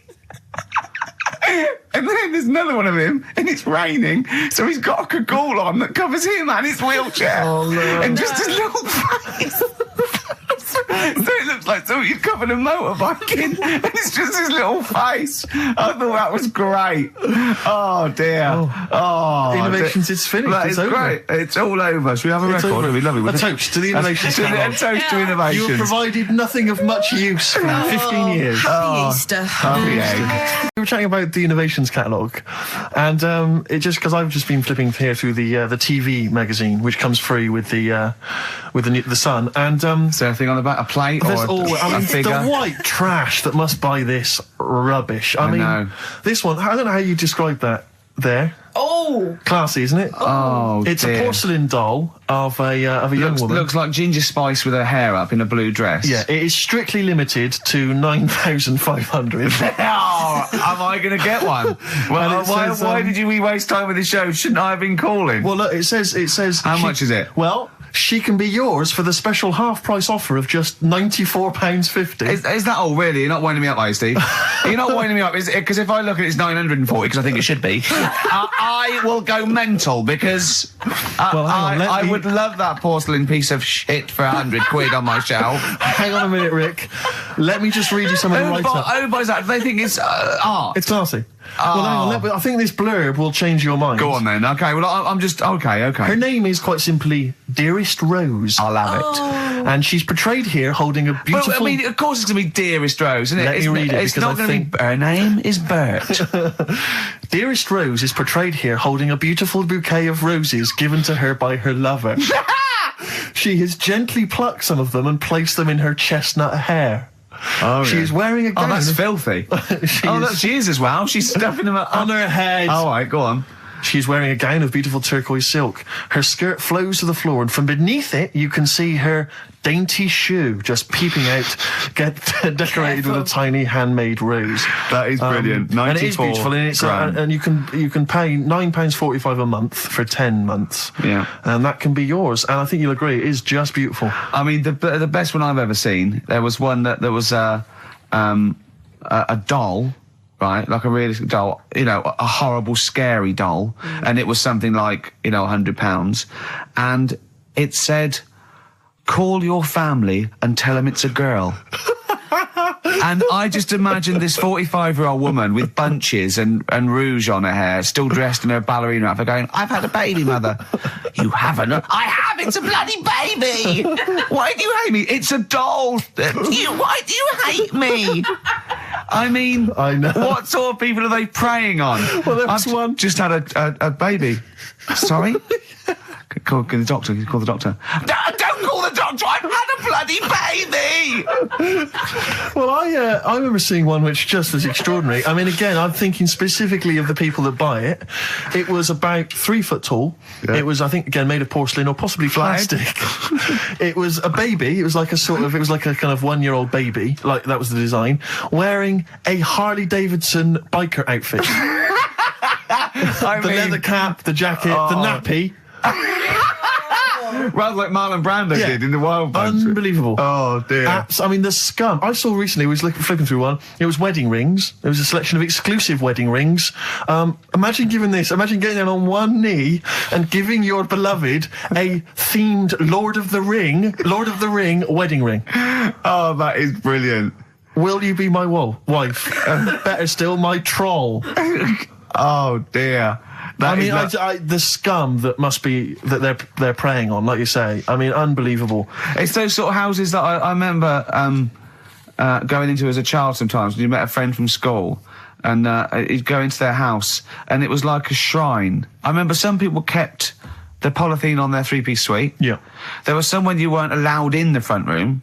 Like we couldn't go in the front room, and it's sort of, you look around and there's all these dolls and that, and it's just like, oh God, scary. What in God's name happens in this house after dark?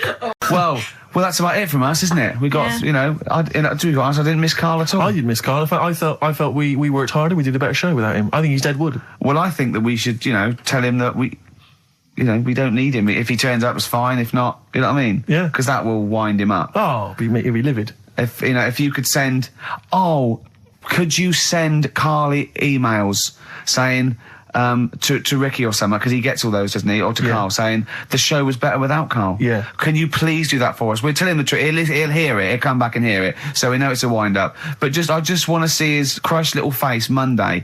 Is if you can send as many emails as possible saying this show was better without Karl. Yeah. I will be grateful, and I promise I'll tell him the truth next week. Do you think I can do that for us? I think so. Is it Karl.Pilkington@xfm.co.uk? Yeah. And it's Karl with a K. Yeah, Carl with a K. and send some to me, because he'll read those next week as well. Yeah, ricky.gervais@xfm.co.uk. Yeah, just say send some to me as well. And pass them and on, just pass them on, yeah. And to the head of XFM. Oh, what's his one? Yeah. Because we won't get in trouble, because obviously Andrew's listening, so he know it's a joke. But Andrew.phillips@xfm.co.uk. in fact, could you send a load? Marketing manager, Charlotte Susan at Yeah, XFM. Andrew.phillips, XFM. Just saying, it's so much better without Carl, because it's got a bit self-indulgent. He just does his same old stuff about Auntie Nora farting, and it's not big and it's not clever, and the man's a fool. Yeah. So if you do something like that, make stuff up as well. Thanks very much. White Van Carl, it's you, White Van Carl. Yeah, this is where we steal the White Van Man column from The Sun and basically fire those questions at Carl, getting his opinions on the week's news. Okay, Carl. Okay, what do you make of this? David Beckham apparently was driving despite having an injured foot and just further threatening his World Cup chances. And obviously, you're a big football fan. Well, I'm not that big. I like the odd game. Sure. Would that hurt him? Would that hurt his foot? It can be good. Is it in a plaster? It's not a big cast, is It's it? better to drive than it is to walk on it. Good point. Fair enough, yeah. Can't argue with that. Can't get the bus, can he? Okay, and what do you make of this fascist leader who's having a lot of success in the French presidential elections? What's he doing? Have you not come across this story? No. Right, this is one of the big political stories. He's got far right that got nearly 20%. He's a far-right fascist leader, and he's having considerable success in the French elections. I don't think we should be asking Carl questions like this. Not something you've got to I'm getting scared. There's all sorts of bad stuff going on in the world that we don't know about. Yeah. But we know about this. Yeah, but you're better off not knowing, because there's nothing I can do about it. You're absolutely right, Carl. Fair enough. I can't argue with that. Oh, God, man alive. Fantastic. That is brilliant. White Van Carl. Yeah, White Van Carl. I mean, for those that don't know, we do this... we ask Carl the questions that The Sun asked someone else. That's right, The Sun every day asks some, average Joe, his views on the week's big stories. Carl, let me ask you now, what do you make of Prince Harry smoking openly at a polo club? Are you aware of this story? No. Was it? Go on. Prince Harry, you know that he's one of the royals. Yeah. And he was seen smoking openly, a fag, a cigarette, a polo. Third in line to the throne. Something like that, yeah. Imagine that. Someone smoking a cigarette was third in line to the throne. A cigarette, Carl. Is it a non-smoking polo club? Do you know, I don't know, but if it were, would that make things even worse for you? Well, no, yeah. seriously, what do you make of it? This is, the whole, the furore is he's a role model, he's a royal. Should he be seen puffing away in a public place? I don't think it matters, does it? Not a concern for you? How old is he? Is he old enough to smoke? I think he probably is, yes. Right, yeah. Well, I think the trouble with this role model thing, with anything that's legal, it should either be illegal or not. Yeah. I just don't think you can impose things like that, because you could say that it is bad for you, and it is bad to start smoking, and it really is bad for you, it causes cancer and everything. But everyone knows that, don't they? Well, yeah, but you should either make it illegal or shut up about it. So this is Carl you're asking, isn't it? I am indeed. Sorry, so we can throw these questions your way as well if you fancy. Sorry, yeah. It doesn't matter. But Carl, what are your views generally? I mean, it's obviously cigarettes are perfectly legal and so on, but what about stronger narcotics? Because I know you're very scared of drugs and stuff, aren't you? I'm not a fan. No, what's your concern? What's your worry? Just that you might get into them. It's like you might have them and go, oh, this is all right. Exactly, Carl. Exactly. Although I was talking to you about it earlier, and you weren't very sympathetic about a lot of young people who have perhaps gone to crack or smack. Didn't you describe it as their own fault? Sometimes it is, isn't it? Yeah. I mean, I could have turned to it where I grew up, but I said, well, don't want to do that. It's not good for you. Sure. And I avoided it. You turned to ghosts. So you've got no sympathy for anyone who's a drug addict? It's their own fault, is your... It depends, doesn't it? Sure. Do you know what I mean? You can be an addict if, I don't know, something... I'm trying to think of a nice way that you might... Well, most people start on stuff like that because something really traumatic's happened to them. Very few people go out for a laugh one night and go, let's all try it. Sure. So, but... Yeah. Just say no, I suppose, is the just say attitude no. in the end. Listen to the cast of Grange Hill. Now, this will scare you. Now, Carl, you will be a little bit unnerved about this. Have you seen the film Jurassic Park? Yeah. You know what happened there? Well, according to The Sun here, it says scientists are planning to clone mammoths for a theme park. Look at his face. Look at that. He looks like a dog caught in the headlights of a car. He's terrified. I love Carl. He's sprung to attention Carl. there. Is that the best news you could have? Man moths.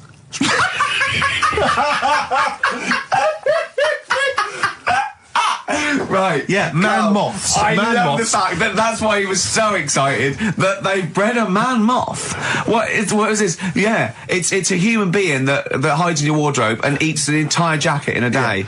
Yeah. What do you mean, man moths? Mammoths. Mammoth, the big hairy cow from the Ice Age. I mean, elephant. You're not so excited about that, then? You can take or leave bringing back mammoths to life, but a man moth... A man moth is a different matter. Oh. If we'd have never brought that up, he'd have gone and told someone now, you know, they've bred an half man, half moth. This is what we mean. That's how things start. This is what we mean when you hear these ghost stories. Are you slightly deaf? Is that it? When you hear these stories, you're slightly deaf. And his head was in the basket, and he went, count how many times I blink. Is it... Carl, is English your first language? Are you actually foreign? Is that the thing? Yeah. Should we speak when we say foreign, we mean not of this planet. Yeah. Should we speak slower? Would that be a help to you? No, go on. Next what do you make of that? Do you think that's good? Would you think that's good to bring back mammoths? Prehistoric animals? These giant elephants. They're slow, aren't they? It's not as if they're going to, like, get out and run fast and they can't capture them. They'd probably be a fence, to be honest, Carl. They'd probably be a fence. No, but you're asking it as if, like, it could all go wrong, but it couldn't, could it? Well, really? but the point was about Jurassic Park is they thought it wouldn't go wrong. They thought they had it all under control. Have you learned nothing from Jurassic Park, Carl? Dinosaurs would say, think about it before you do it. But with a airy elephant, it's not going to... Not a concern for you? Would you go along to see him? Would you be interested in that? If it was in the area. He's the best. He's great, isn't he? I'd love a queue, Nothing right? impresses No, him. but what I'd like to do is Carl sitting like Yoda in a little cave, and I'd just like to see people like Tony Blair and, you know, Stephen Hawking in a queue, and they go and say, Carl, got a bit of a problem. And thinking of cloning a man and a moth. Problem? Not an issue. No, if I'm in the area, I might cruise around and have a look at it. Otherwise, just don't send it near my clothes. Oh, that's fantastic. So it's just for a second. As the words man moth came into your head, how excited were you? I mean, were you both terrified and excited? For the moment when you thought that they'd cloned a man and a moth? I pictured... what kind of face did he have? Did he have the moth's head, or was it a man's head? Just a little man head. Right, what was his face? What did it look like? He just was like a bit shocked. Perplexed, yeah. It was like he'd been grafted onto the body of a moth without his consent. And when he was asleep, he'd woken up. He just went in to have a goiter removed, and they said, "We've replaced your goiter with the body of a giant moth." Yeah, is that all right, Mr. Jenkins? So he had the head of a little. Was it a little boy or a man? Little man. Right. Okay. And he's just bumping into a lamp. He's just bumping into a lamp. If you went into hospital and they'd done something, what's the worst thing they could do, right? What would you rather have done, right? You wake up and you've got lobster claws for hands. Right. You wake up and you've got duck's feet. Or you wake up and you've got one horn coming out of your head. The worst thing? Yeah. Probably the horn coming out of my head. Why? Get in the way. That'd be useful, wouldn't it, in fights and stuff? And for like parties, people would make I suppose the lobster claws would also be quite handy there. Definitely. Listen, we haven't done it for a while. White Van Man. I thought there's some interesting questions raised today, and I think it might be nice to throw them Carl's I think we direction. set Carl up again in the last hour as a person that people want to know his opinions on the world. If you're not familiar with it, on Saturdays the Sun newspaper asks a typical white van driver questions his opinions on the week's news, and we thought we'd throw these in the direction of Carl. And then what do you make of this teenage thug, Carl, Mickey Carroll, who spent 4 months in jail and he's won 9.7 million on the lottery? Is that justice? When you think of all the good people that are going hungry, and there's a lad there and he's won. Did he buy the ticket before he went in? No, I think he bought it once he'd come out. So he's done his time. He's done his time. Fair enough then. He's been punished. Yeah. Right. He's bought a ticket. He's had a lot of bad luck. Mm-hmm. Now he's having a bit of good luck. Quite right. Next one. Are you concerned that now he's got all that money, he could turn into like a sort of mastermind villain? You know, like a James Bond style villain? He's got a criminal streak, we know that. Is that a concern for you? I mean, imagine that he could build some kind of underwater fortress. We don't, with my lawyer's hat on, we don't know that. Yeah, well. Well, he'd have to prove that he didn't have a criminal streak. I'd say you've been in jail for 4 months. Yeah. Sometimes people are bad because they haven't got any money, so he might be just an angel of gold now. Or whatever It's a long time since we've had any white van, Carl. For those that don't